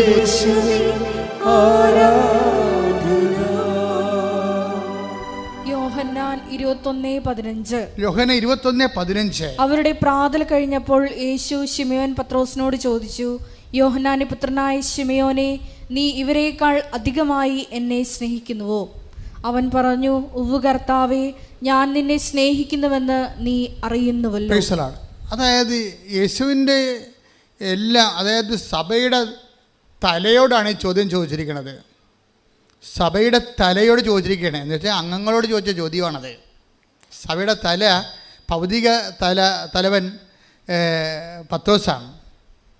അപ്പോഴേ ഈ തലയോടാണ് ചോദിച്ചിരിക്കുന്നത്, നീ ഇവരെക്കാൾ അധികമായി എന്നെ സ്നേഹിക്കുന്നു. വെച്ചാൽ സഭയുടെ അംഗങ്ങളോട്, യേശുവിൽ വിശ്വസിക്കുന്ന എല്ലാവരോടും ചോദിച്ച ചോദ്യമാണ്. യേശുവിൽ വിശ്വസിക്കുന്നവർ സഭയുടെ പുറത്ത് എന്തുമാത്രമുണ്ട്, അവരോട് എല്ലാവരും കൂടി ചോദിച്ച ചോദ്യമാണത്. എന്താണ്? ഇവരെക്കാൾ അധികമായി. കവനൻ്റിൽ എപ്പോഴും നമ്മൾ നോക്കേണ്ടത്, ഈ കവനൻ്റ് റിലേഷനിലിരിക്കുന്ന ആൾക്കാർക്ക്, ഉടമ്പടി ബന്ധത്തിലിരിക്കുന്ന ആൾക്കാർക്ക് അവരോട് തന്നെ ചോദിക്കേണ്ട ചോദ്യമാണ്, ഞാൻ ഉടമ്പടി ചെയ്ത എൻ്റെ ദൈവത്തെക്കാൾ അധികമായി വേറെ ആരെങ്കിലും സ്നേഹിക്കുന്നുണ്ടോ? അതാണ് പ്രശ്നം. ഞാൻ കവനൻ്റ് ചെയ്ത ദൈവത്തെക്കാൾ. ഇപ്പം എന്താ ചെയ്തിരിക്കണമെന്ന് പറഞ്ഞാൽ, ചില പ്രണയപ്രാന്തി പിടിച്ച ആൾക്കാർ ഉടമ്പടി ചെയ്തിരിക്കുന്നത് അവളോ അവനോ സ്നേഹിക്കുന്ന കാമുകനോ കാമുകയോ ദൈവം വശത്താക്കി പിടിക്കാനുള്ള മാമാപ്പണി ചെയ്ത് കൊടുക്കാൻ വേണ്ടി ഉടമ്പടി ചെയ്തിരിക്കണത്. എൻ്റെ കൈ കിട്ടിയാൽ ഞാൻ ഒഴിഞ്ഞു തരാം. എന്താ കാര്യം? നിങ്ങളുടെ ഉള്ളിലുള്ള ജഡികമായ ആസക്തികളെ പ്രോത്സാഹിപ്പിക്കാൻ വേണ്ടിയല്ല ദൈവം ഉടമ്പടി ചെയ്തിരിക്കുന്നത്. ദൈവം നിങ്ങളെ വിശുദ്ധീകരിച്ചുകൊണ്ട് നിത്യത വരെ നിങ്ങളെ കൊണ്ടുപോകാനുള്ള പാങ്ങുണ്ടാക്കി തീർക്കാനുള്ള പരിചരണങ്ങൾ നൽകുന്നതാണ് ഇതിൻ്റെ അടിസ്ഥാന നടപടിക്രമം. ശ്രുതികട്ടെ ഹല്ലേലൂയ. ഉടമ്പടിയിലൂടെ ഞങ്ങളുടെ ഓരോരുത്തരുടെയും ജീവിതങ്ങളെ വിശുദ്ധീകരിക്കണമേ എന്ന് പ്രാർത്ഥിക്കുന്നു, ശക്തീകരിക്കണമേ എന്ന് പ്രാർത്ഥിക്കുന്നു, ദൈവ സ്നേഹത്താൽ നിറയ്ക്കണമേ എന്ന് പ്രാർത്ഥിക്കുന്നു. അപ്പൊ നിങ്ങൾ ഉടമ്പടി ചെയ്യുമ്പോൾ തന്നെ പറഞ്ഞു, ദൈവമേ, ദൈവഹിത പ്രകാരമല്ലാത്ത ഒരു കാര്യവും എൻ്റെ ജീവിതത്തിൽ നടക്കരുത് എന്ന് പറയുന്നതിനാണ് ഉടമ്പടി സമർപ്പണം എന്ന് പറയുന്നത്. വിശ്വാസം, പ്രത്യാശ, സ്നേഹം. നാലാമത്തെ എന്താണ്? സമർപ്പണം. ഉടമ്പടി വരുമ്പോഴാണ് ആധ്യാത്മികതയിൽ സമർപ്പണം ശക്തി പ്രാപിക്കുന്നത്. എന്ന് വെച്ച് കഴിഞ്ഞാൽ എൻ്റെ ജീവിതത്തിൽ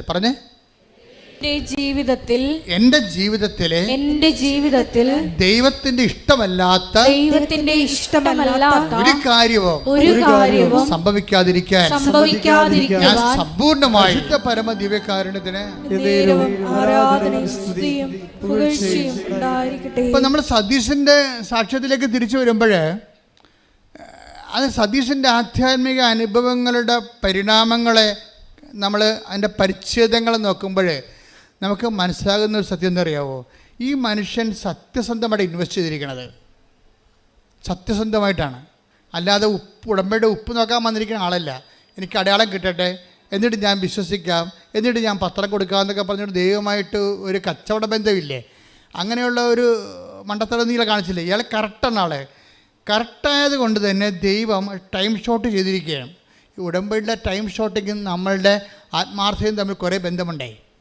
നമ്മൾ ഉടമ്പടി സത്യസന്ധരാണ്, വിശ്വസ്തരാണെന്ന് ദൈവത്തിന് നേരത്തെ അറിയാമെങ്കിൽ ഉടമ്പടി എടുക്കാൻ തീരുമാനിക്കുമ്പോൾ തന്നെ അടയാളം കിട്ടാൻ തുടങ്ങും. നമ്മുടെ ഉടമ്പടിയുടെ മെയിൻ സംഭവമാണല്ലോ ടൈം ഷോർട്ടിങ്ങും സമയച്ചുരുക്കം. ഈ സമയച്ചുരുക്കം നമ്മളായിട്ട് ഉണ്ടാക്കിയെടുക്കണതാണത്. അതായത് ഉടമ്പടി സത്യസന്ധമാണെന്ന് ദൈവത്തിന് തോന്നിയാൽ ദൈവം എന്തിനാ കാത്തിരിക്കണത് 90 ദിവസം? ദൈവം എന്തിനാ കാത്തിരിക്കണത് 90 ദിവസം? നീ ഉടമ്പടി ചെയ്തിട്ടില്ല, പക്ഷെ ഉടമ്പടി ചെയ്യാൻ പോകുന്ന കാര്യങ്ങളെല്ലാം നീ മിടുക്കായിട്ടും വ്യക്തമായിട്ടും സത്യമായിട്ടും വിശ്വസ്തയോടെ ചെയ്യുമെന്ന് ദൈവത്തിന് അറിയാമെന്ന കാരണം നീ വീട്ടിൽ നിന്ന് ഇറങ്ങുമ്പോൾ തന്നെ ഉടമ്പടിയിൽ ഇടയാളങ്ങൾ തുടങ്ങാൻ തുടങ്ങും. അതാണ് സമയച്ചുരുക്കത്തിൻ്റെ പ്രത്യേകത. സമയം നീട്ടിക്കൊണ്ട് പോകണം നിങ്ങളാണേ, ദൈവമല്ല. ദൈവത്തിന് സമയമില്ലല്ലോ. പിന്നെ എന്താ സംഭവിക്കണമെന്ന് വെച്ച് കഴിഞ്ഞാൽ, സമയമില്ലാത്ത ദൈവത്തിന് ശരിക്കും പറഞ്ഞാൽ നിങ്ങളുടെ ജീവിതത്തിൽ സമയത്തിൻ്റെ ചുരുക്കത്തിൽ പ്രവർത്തിക്കുന്നത് സ്വാഭാവികമായ നടപടിക്രമമാണ്. പക്ഷെ നമ്മൾ അവിശ്വസ്തത കാണിച്ചും ദൈവത്തെ ഉടമ്പടി രുചി നോക്കിയും ഒക്കുക ഒട്ടാ കൊള്ളാം എന്നൊക്കെ പറഞ്ഞുകൊണ്ട് നിനക്ക് കിട്ടിയ അവന് കിട്ടിയ എന്നൊക്കെ പറഞ്ഞുകൊണ്ട് ഇങ്ങനെ ഓരോരുത്തരോട് ചോദിച്ചു നടക്കും. നിങ്ങൾക്ക് എന്ത് കിട്ടി? നിങ്ങൾ ഉടമ്പടി എന്ത് ചെയ്ത് കിട്ടിയ? ഇങ്ങനെ ഫോണെടുത്ത് വെച്ചൊക്കെ ചോദിക്കുമ്പോൾ തന്നെ ദൈവത്തിന് അറിയാം ഇതൊരു പ്രാക്കപ്പെട്ട പിശാചാണ്, ഇതിനെ കാലെപ്പോഴത്തെ നിലത്തിട്ടടിക്കണമെന്ന് ദൈവത്തിന് അറിയാം. എന്താ കാര്യം? വിശ്വാസമില്ലാതെ ദൈവത്തെ പറ്റിച്ചിരിക്കുകയാണ്. അയാൾ മൊബൈലെടുത്ത് വിളിച്ചു ചോദിക്കണം കിട്ടിയ? നിങ്ങളുടെ ഉടമ്പടി എല്ലാം നടന്ന വല്ലതും ഇങ്ങനെ ചോദിക്കുക. എന്താ വെച്ചാൽ ഇവള് ഇപ്പം തന്നെ ഫ്രോഡാണ് ശരിക്കും പറഞ്ഞാൽ. അപ്പം അതുകൊണ്ട് നിങ്ങൾ അഭ്യാസം ദൈവത്തെ എടുത്ത് കാണിക്കരുത്. കാണിച്ചാൽ ഇത് വിളക്കാൻ തേക്കണ പാണ്ടാകും. പലർക്കും പാണ്ടായി നടക്കേണ്ട കാരണം അതാണ്. അപ്പം അതുകൊണ്ട് അനുതാപം ഉണ്ടാകണം. അനുതാപം ഉണ്ടാകുമ്പോൾ വിഷയത്തെ പ്രതിയല്ല, ക്രിസ്തുവിൻ എന്ന വ്യക്തിയെ പ്രതി അനുതാപം ഉണ്ടാകണം. പ്രാർത്ഥിക്കുക, കർത്താവേ അങ്ങേ നഷ്ടപ്പെടുകയോ അങ്ങ് നഷ്ടപ്പെടുമ്പോൾ ദുഃഖമായിട്ട് അങ്ങയുടെ നേടുമ്പോൾ സന്തോഷമായിട്ടും അനുഭവിക്കുന്ന സന്തോഷമായ ദൈവരാജ്യത്തിന്റെ സന്തോഷത്തിലേക്ക് എന്നെ അഭിഷേകം ചെയ്ത് ഉയർത്തണമേ.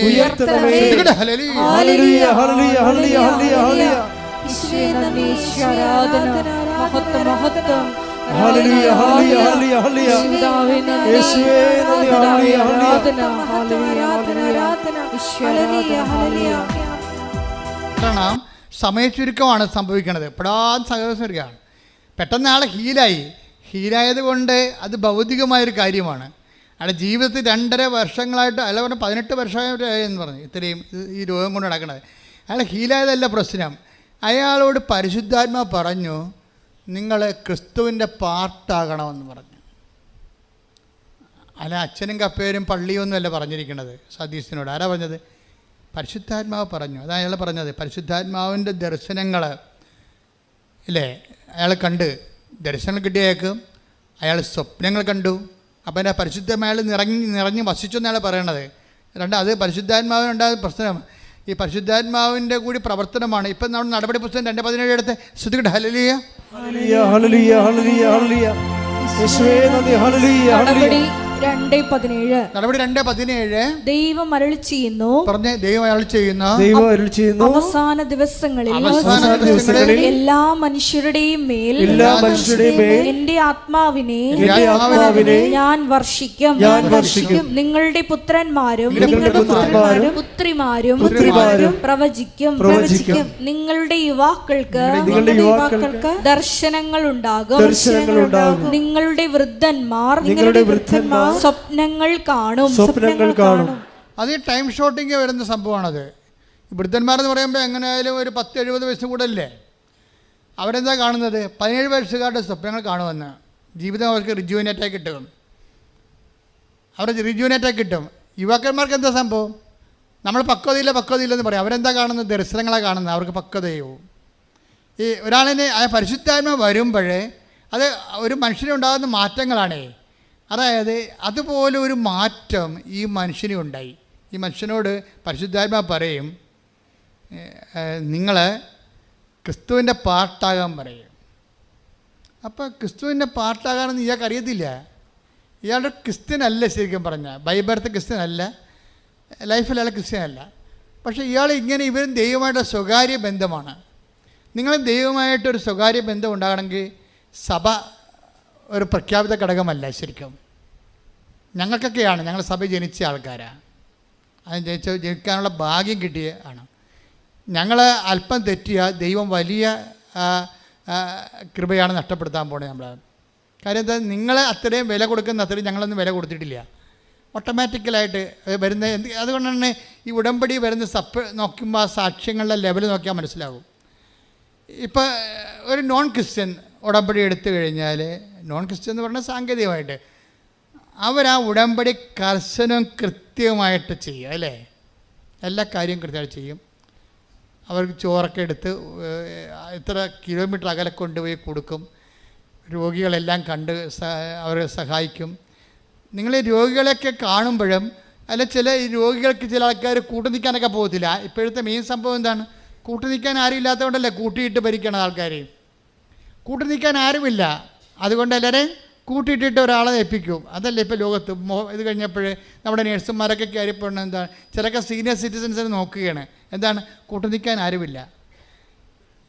ഇവർ സീനിയർ സിറ്റിസനെ നോക്കാൻ വേണ്ടി കൂട്ടു നിൽക്കാൻ പോകുമ്പോൾ നമ്മുടെ ഇവിടെ ഇതുപോലെ കൂട്ടു നിൽക്കാൻ ആരുമില്ലാതെ വീട്ടിൻ്റെ വരാന്തയിലും അവിടെ ഇവിടെയൊക്കെ ആൾക്കാർ ഇങ്ങനെ ദ്രവിച്ചും ഇങ്ങനെ കുത്തിയിരിക്കണ കാണാം. അപ്പം നമ്മൾ അവിടെ പോയി നിൽക്കുമ്പോൾ നമ്മൾക്ക് കുറച്ച് കഴിയുമ്പോൾ വാച്ചിട്ട് നോക്കിക്കൊണ്ടിരിക്കും നമ്മൾ, ഇല്ലേ? രോഗിനെയൊക്കെ കാണാൻ പോവുകയും നമ്മൾ ഉടമ്പടി എടുത്തിട്ടുണ്ട്, അല്ലെങ്കിൽ രോഗിനെ കാണാം, ആശുപത്രി വല്ല രോഗികളുണ്ടോ ചോദിക്കും. ഉടമ്പടി എടുത്തിട്ടുണ്ട്. അപ്പോൾ അവിടെ അച്ഛൻ പറഞ്ഞായിരുന്നു, ഞാൻ എൻ്റെ രോഗിനെയൊക്കെ കാണാൻ പോകണമെന്ന് പറഞ്ഞായിരുന്നു. നമ്മുടെ കൂട്ടത്തിൽ നിന്ന് വല്ലതും പോയിട്ടുണ്ടോ രോഗികൾ? നിങ്ങൾ ആശുപത്രി പോയായിരുന്നു നോക്കി വെറുതെ പോയി ഇത് വകുപ്പ് നോക്കിയെടുത്ത് പോകും. പോയി അവിടെ പോയി എന്തെങ്കിലും ഒക്കെ പറഞ്ഞുകൊണ്ട് നിൽക്കും. എൻ്റെ ചേച്ചി അവിടെ പോയിട്ട് നിങ്ങളെ ആദ്യ കാലങ്ങളിൽ എനിക്കറിയാം, ഇത് ഹോസ്പിറ്റൽ മിഷൻ എന്ന് പറഞ്ഞാൽ തുടങ്ങിയ സംഭവം. എന്നിട്ട് ഇവിടുത്തെ പാർട്ടി പ്രവർത്തിക്കുന്ന അക്രൈസ്തവരായിട്ട് ചില സഹോദരങ്ങളെ ഈ പത്രം എടുത്തുകൊണ്ട് ഹരിപ്പാട് ആശുപത്രി പോയിട്ട് ആ വല്യപ്പന് കണ്ണു കാണാൻ പാടില്ലായിരുന്നു രോഗിക്ക്. എന്ത് ചെയ്തെന്നറിയാമോ? ആ പത്രം മുഴുവൻ ആ ചേച്ചി അവിടെ ഇരുന്ന് വായിച്ച് കേൾപ്പിച്ചു കൊടുത്തവർക്ക്. ഇങ്ങനെയാണ് ഈ പ്രശ്നം തുടങ്ങുന്നത്. ഇന്ന് കൃപാസനത്തിന് ഇത്രയും തൊട്ടാൽ ചവിട്ടിയാൽ അപ്പം അനുഗ്രഹം കിട്ടുന്ന കാര്യം, ഇതിൻ്റെ പിന്നിൽ ആസ്തികൾ ഇട്ടിരിക്കുന്നത് ഞങ്ങൾ മാത്രമല്ല, ദൈവത്തിൻ്റെ പദ്ധതികളോട് സഹകരിച്ച അനേകായിരങ്ങളുണ്ട്. അവരെല്ലാവരും കാത്തലിക്സോ ക്രിസ്ത്യൻസോ അല്ല, പകുതിയോളം നോൺ ക്രിസ്ത്യൻസാണ്. അവർ ചെയ്തിരിക്കുന്ന പ്രവർത്തനം എന്താ? ഹരിപ്പാട് ആശുപത്രി ചെന്ന് അപ്പാപ്പന് കണ്ണു കാണാൻ പാടില്ലെന്ന് പറഞ്ഞപ്പോൾ ആ 8 പേജ് പത്രവും അവിടെ ഇരുന്നിട്ട് വായിച്ച് കേൾപ്പിച്ച് കൊടുത്ത്, അപ്പാപ്പ ഇതുപോലെ അപ്പാപ്പനെ സുഖപ്പെടുത്തി, ഞാൻ പ്രാർത്ഥിച്ചോളാം, ഉറപ്പ് കൊടുത്ത് പോരുകയാണ്. അവരെ ക്രിസ്തുവിനെ കൈമാറി പോരുകയാണ്.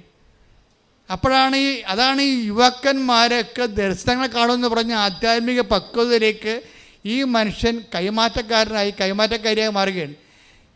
ദൈവം നോക്കണത് എന്താണ്? ക്രിസ്തുവിനെ കൈമാറ്റാൻ നിങ്ങളെ കൊള്ളാമോ എന്നാണ് കവരൻ്റെ കഴിയുമ്പോൾ നോക്കണത്. അല്ല നിങ്ങൾക്ക് PR കിട്ടാനുള്ള പഴുതുണ്ടാക്കി തരാമെന്നല്ല. അതെന്ന് വെച്ചാൽ നിസ്സാരമായ കാര്യമാണ്.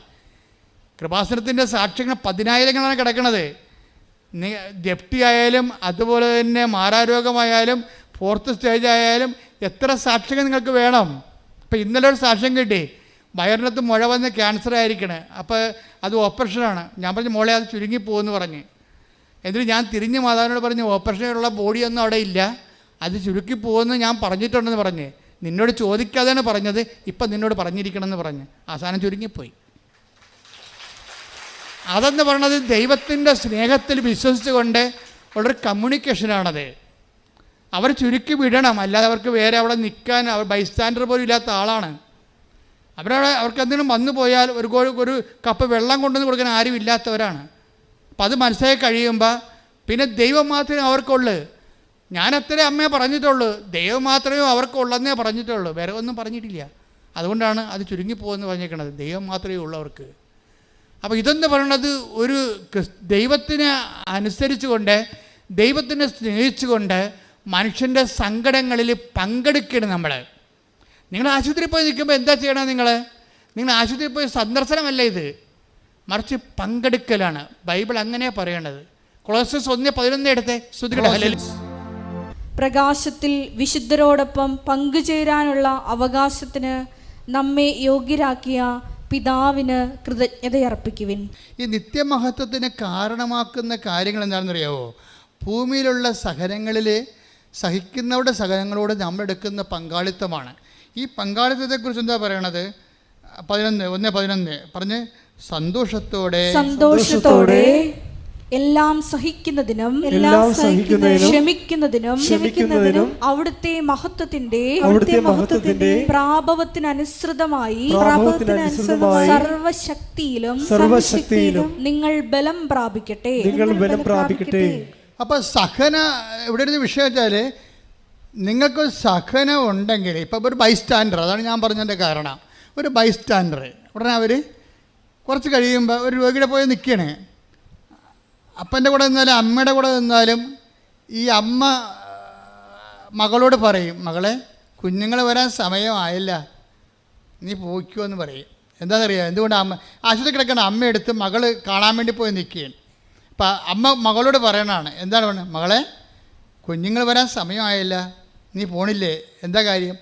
അമ്മയ്ക്കറിയാം ഇവൾ വാച്ചിട്ട് നോക്കാൻ കുറഞ്ഞ നേരമായി, സമയമില്ലല്ലോ. അമ്മയ്ക്കറിയാവേ ഈ കളി കുറേ നേരമായി തുടങ്ങിയിട്ടേ, 2:30 തൊട്ട് തുടങ്ങിയാണ്. കഴിച്ചിട്ട് നോക്കും, നേരോട്ട് നോക്കും, വാച്ചിട്ട് നോക്കും, പുറകോട്ട് നോക്കും.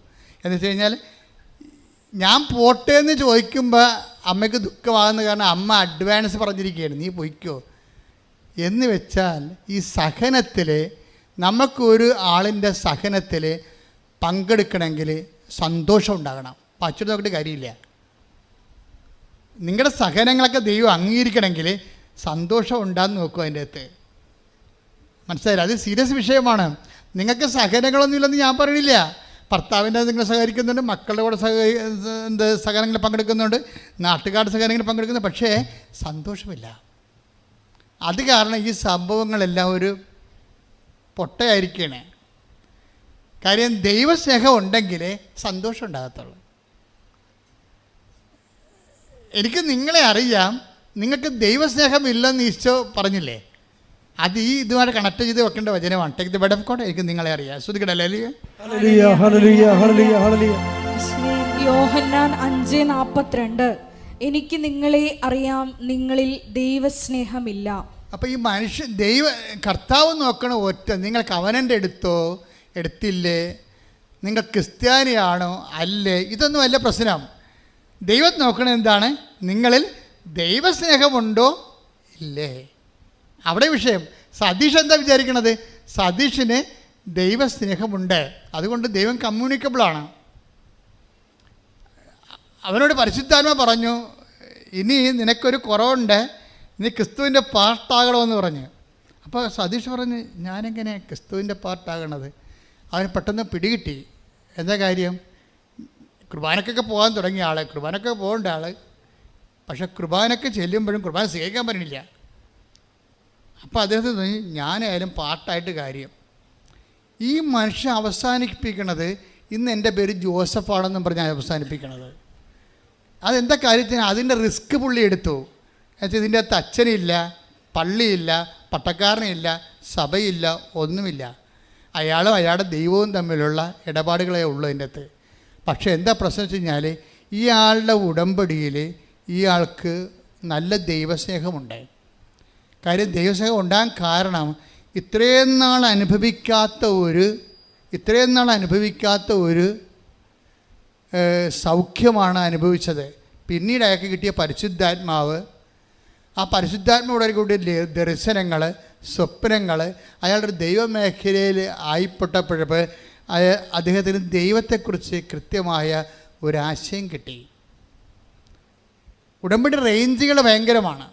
പക്ഷേ ഞങ്ങളെ സംബന്ധിച്ചിടത്തോളം നിങ്ങളുടെ ഭൗതികമായ കണ്ണുനീര് ഒപ്പിയെടുക്കുക ആണ് ഞങ്ങളുടെ പ്രഥമ ലക്ഷ്യം എന്ന് പറയുന്നത്.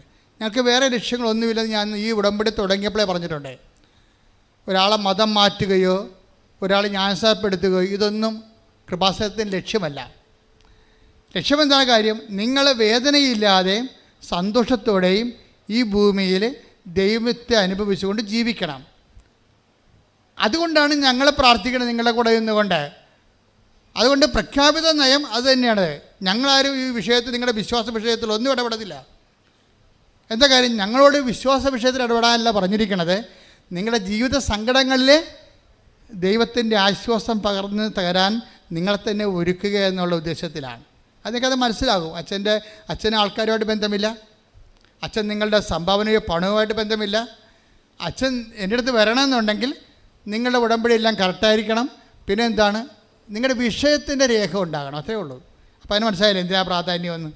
എന്തിനാ പ്രാധാന്യം? വിഷയത്തിനാ പ്രാധാന്യം. വിഷയത്തിനാണ് പ്രാധാന്യം. കാര്യം നിങ്ങൾ അനുഭവിക്കുന്ന വിഷയങ്ങൾ, നിങ്ങൾ ആരായാലും, ഇവിടെ ഇപ്പോൾ ഒരു ക്രിസ്ത്യാനി അല്ലെങ്കിൽ കത്തോലിക്കൻ അല്ലെങ്കിൽ ഒരു ക്രിസ്ത്യാനി അല്ലാത്ത വ്യക്തി അങ്ങനെയല്ല കാണുന്നത്.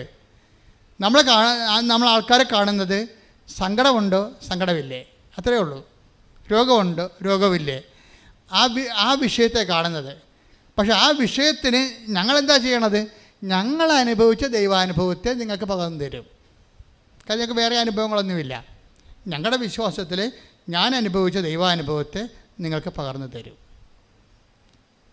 അപ്പോഴെന്ത് സംഭവിക്കണമെന്ന് വെച്ച് കഴിഞ്ഞാൽ, നിങ്ങൾക്കുണ്ടാകുന്ന സഹനങ്ങൾക്ക് എന്ത് ചെയ്യണം? നിങ്ങൾക്ക് സന്തോഷമുണ്ടെങ്കിൽ മാത്രമേ നിങ്ങൾ ജെനുവിനാണോ ഇല്ലയെന്ന് പറയാൻ പറ്റത്തുള്ളൂ. പറഞ്ഞ മനസ്സിലായ? നിങ്ങൾ സഹിക്കുന്ന സഹനങ്ങൾക്ക് ആ സഹനത്തിൻ്റെ സമയത്ത് കൊളോസ്യസ് 1:11 അനുസരിച്ച് കൊണ്ട് നിങ്ങൾക്ക് സന്തോഷമുണ്ടാകണം. അപ്പോൾ എന്ത് ജോലി, പ്രേക്ഷിത ജോലി ആയാലും അതുപോലെ തന്നെ കാരുണ്യപ്രവൃത്തി ആയാലും നിങ്ങൾ ചെയ്യുമ്പോൾ അതിൽ നിങ്ങൾക്ക് ഈസി ആയിട്ട് വന്നെങ്കിൽ അപ്പോൾ അതിൻ്റേതായിട്ടുള്ള ആനുപാതികമായിട്ടുള്ള കുറവുണ്ടാകും. കാര്യം കർത്താവ് 30 മേനിയെന്ന് പറഞ്ഞിട്ടില്ലേ, പിന്നെ 60 മേനിയെന്ന് പറഞ്ഞിട്ടില്ലേ, പിന്നെ 100 മേനി. ഇപ്പോൾ ഞാൻ പറയും യേശുവെ എല്ലാം കൂടി 100 മേനിയെന്നൊക്കെ പറഞ്ഞാൽ പോരെ, പിന്നെ എന്തിനാണ് 30 പറയണത്? അപ്പം ചില ആൾക്കാരുടെ നിങ്ങൾക്ക് ലഭിക്കുന്ന ആത്മീയ അനുഭവത്തിൻ്റെ അനുപാതമനുസരിച്ചും നിങ്ങളുടെ ഉടമ്പടിയിലുള്ള നിക്ഷേപം അനുസരിച്ച് കൊണ്ടും വിശ്വാസത്തിലുള്ള നിക്ഷേപം അനുസരിച്ച് കൊണ്ടുമാണ് ഈ മേനി വ്യത്യാസപ്പെടുന്നത്. അപ്പം നിങ്ങളെന്താ ചെയ്യേണ്ടതെന്ന് വെച്ച് കഴിഞ്ഞാൽ, ഇപ്പം കർത്താവ് പറയും ദൈവരാജ്യത്തിലെ ഏറ്റവും ചെറിയവൻ പോലും സ്നാപയോഹനേക്കാൾ വലിയവനില്ല, എങ്കിലും സ്വർഗരാജ്യത്തിലെ ഏറ്റവും ചെറിയവൻ അവനേക്കാൾ വലിയവനാണ്. 5:19 മത്തായി.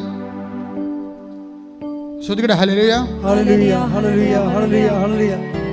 യേശുവേ മത്തായി 5:19. ഈ പ്രമാണങ്ങളിൽ ഏറ്റവും നിസ്സാരമായ ഒന്ന് ലംഘിക്കുവാൻ മറ്റുള്ളവരെ പഠിപ്പിക്കുകയോ ചെയ്യുന്നവൻ സ്വർഗരാജ്യത്തിൽ ചെറിയവനെന്ന് വിളിക്കപ്പെടും. എന്നാൽ ഇപ്പൊ രണ്ട് എൻ്റെ മനസ്സിലായില്ലേ? ആദ്യം വായിച്ച ഏതായിരുന്നു?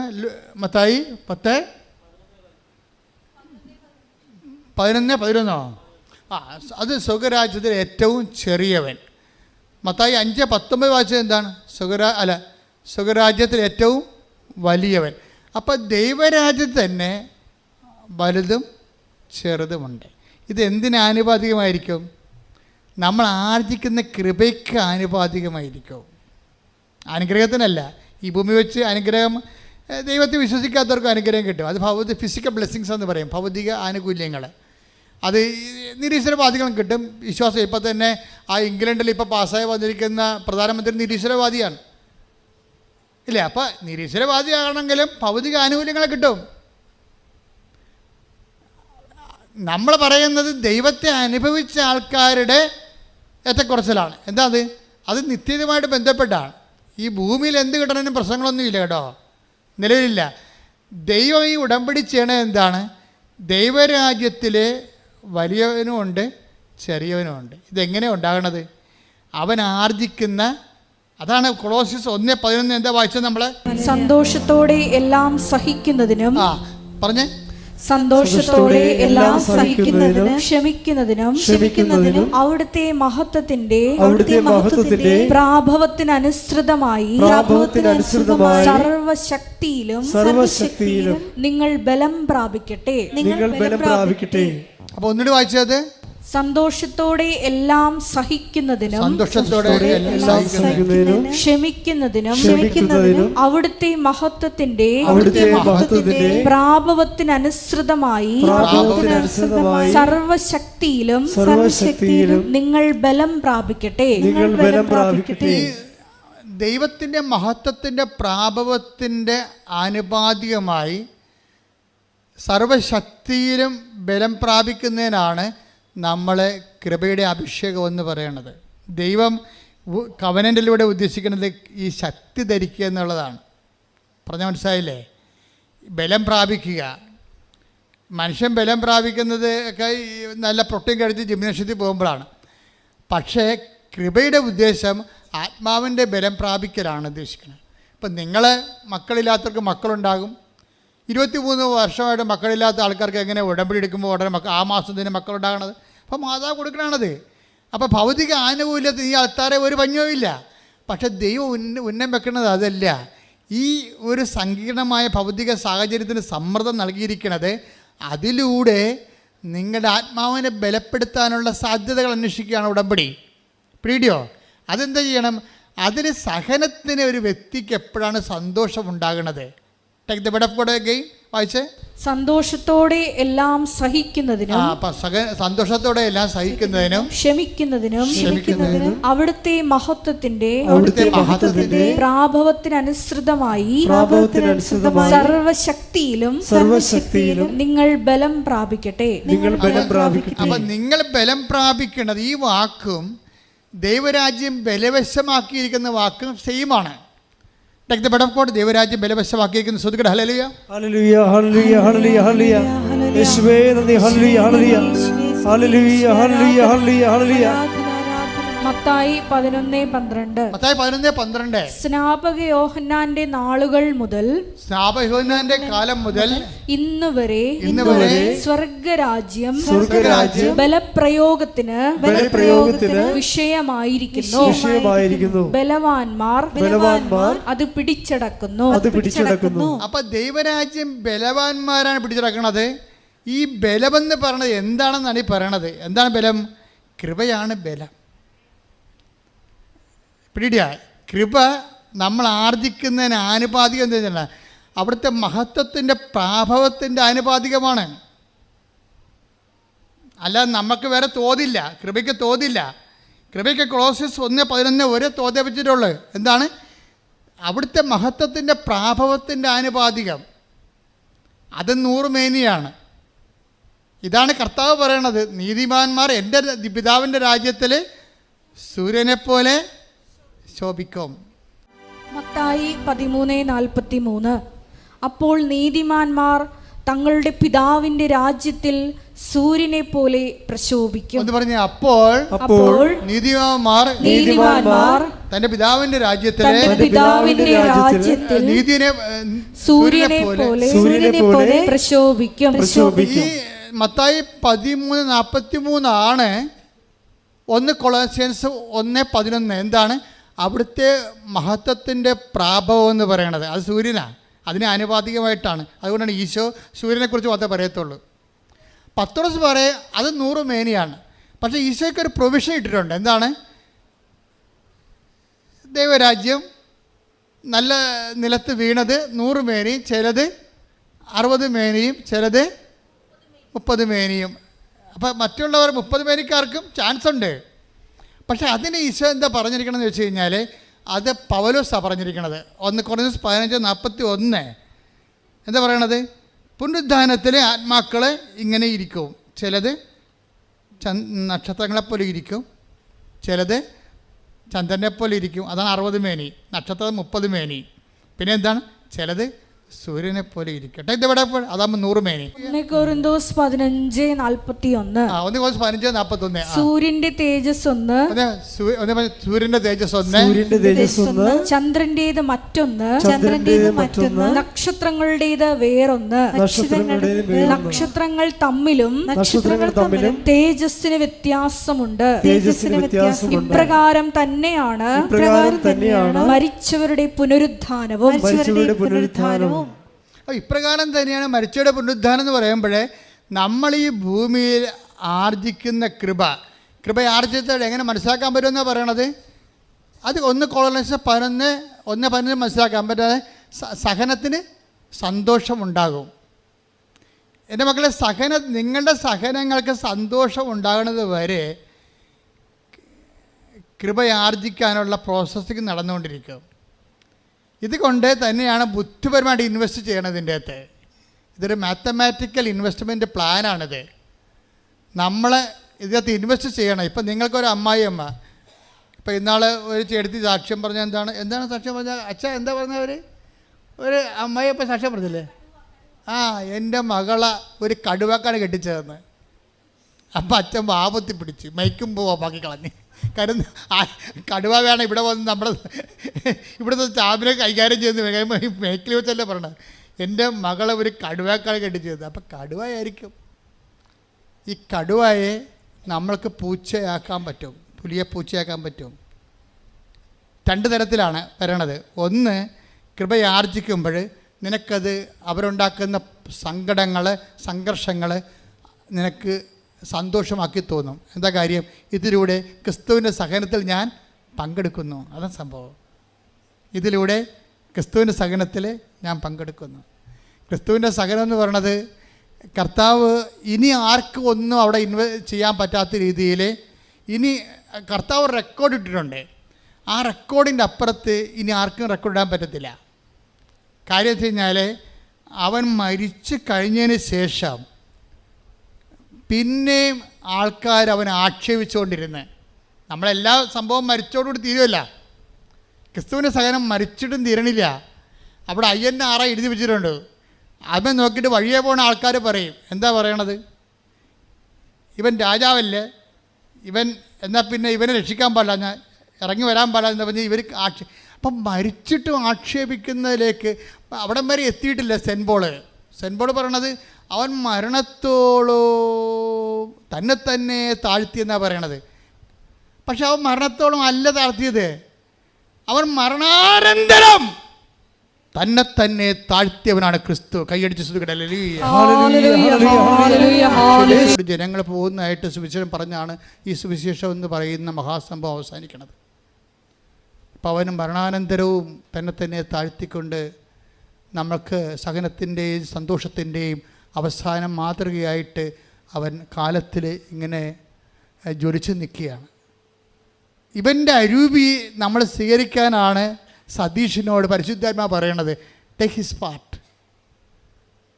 എന്ത് മനോഹരമാണത് കേൾക്കാൻ ആ സാക്ഷ്യം. ഇവൻ്റെ അരൂപി, ഇവനാണ് ലോകത്തെ ജയിച്ചവൻ, അവനിൽ നിനക്കൊരു പങ്കാളിത്തം വേണമെന്ന് പറയും.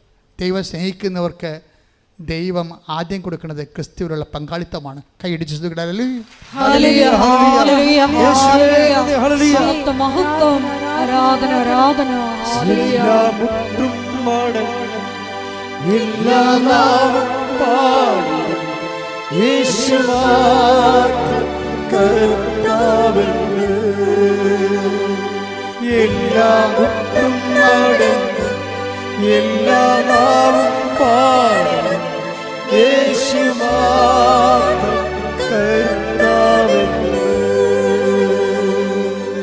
കൊല്ലപ്പെട്ടാലും ബൈബിൾ അവസാനിക്ക് പറയും അവൻ കൊല്ലപ്പെട്ടിട്ട് നിന്നുവെന്ന് പറയും. എന്താ പറഞ്ഞിരിക്കുന്നത്? കാരണം വെച്ച് കഴിഞ്ഞാൽ ഈ സഹനം അവനെ കത്തിച്ച് കളയണില്ല. കർത്താവ് പറയും മരണം, ഈ രോഗം മരണ കാരണമല്ല എന്ന് പറഞ്ഞ പോലെ ഈ സഹനം നമ്മുടെ നാശത്തിൻ്റെ കാരണമല്ല, മറിച്ച് രക്ഷയ്ക്ക് വേണ്ടി ദൈവത്തിൻ്റെ പരിപാലനയുടെ ഭാഗമാകുമ്പോഴാണ് സഹനം സന്തോഷമായിട്ട് മാറണത്. എൻ്റെ ദൈവവേദനേ, ഈ ഒരു സന്തോഷത്തിലേക്ക് നീങ്ങണമെങ്കിൽ നീ ക്രിസ്തുവിനെയാണ് കവനന്റിൽ ഉടമ്പടി ലക്ഷ്യം വെക്കേണ്ടത്. പ്രാർത്ഥിക്കുക, കർത്താവേ ലോകത്തെ സഹനത്തെ ജയിച്ച നാമത്തിലെ വിശ്വസിച്ചുകൊണ്ട് ഉടമ്പടി ചെയ്യുമ്പോൾ ഭൗതിക യാഥാർത്ഥ്യങ്ങളെക്കാൾ നിന്റെ നാമത്താൽ, നാമത്തിന്റെ കൃപയാൽ, നാമത്തിന്റെ ശക്തിയാൽ അഭിഷേകം ചെയ്യണമേ, എന്നെ അഭിഷേകം ചെയ്യണമേ.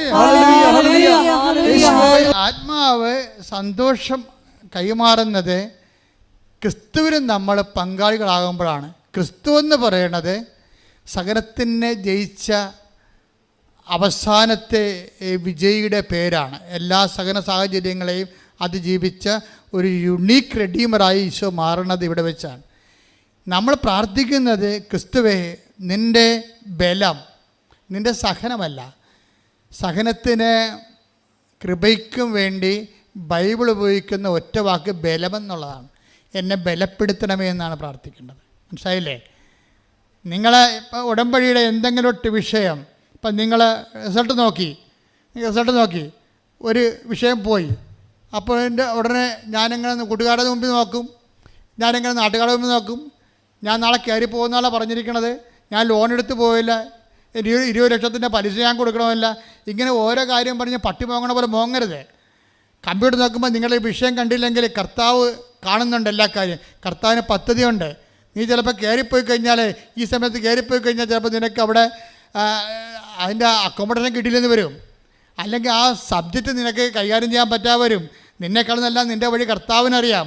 അതിന് കർത്താവ് നിൻ്റെ വഴി ക്രമീകരിക്കുകയാണ്. അപ്പം നീ എന്താ പറയേണ്ടത്? എൻ്റെ ഫയൽ കർത്താവ് എടുക്കണവരെ എന്നെ ബലപ്പെടുത്തണമേ.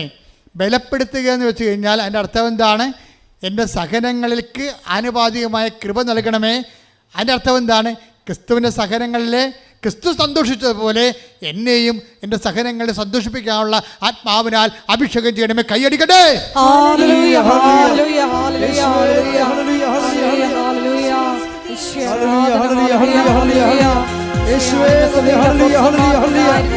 സഹനത്തിലുണ്ടായിരുന്ന സന്തോഷം നൽകി ഞങ്ങളുടെ സമൂഹത്തെ അഭിഷേകം ചെയ്യണമേ.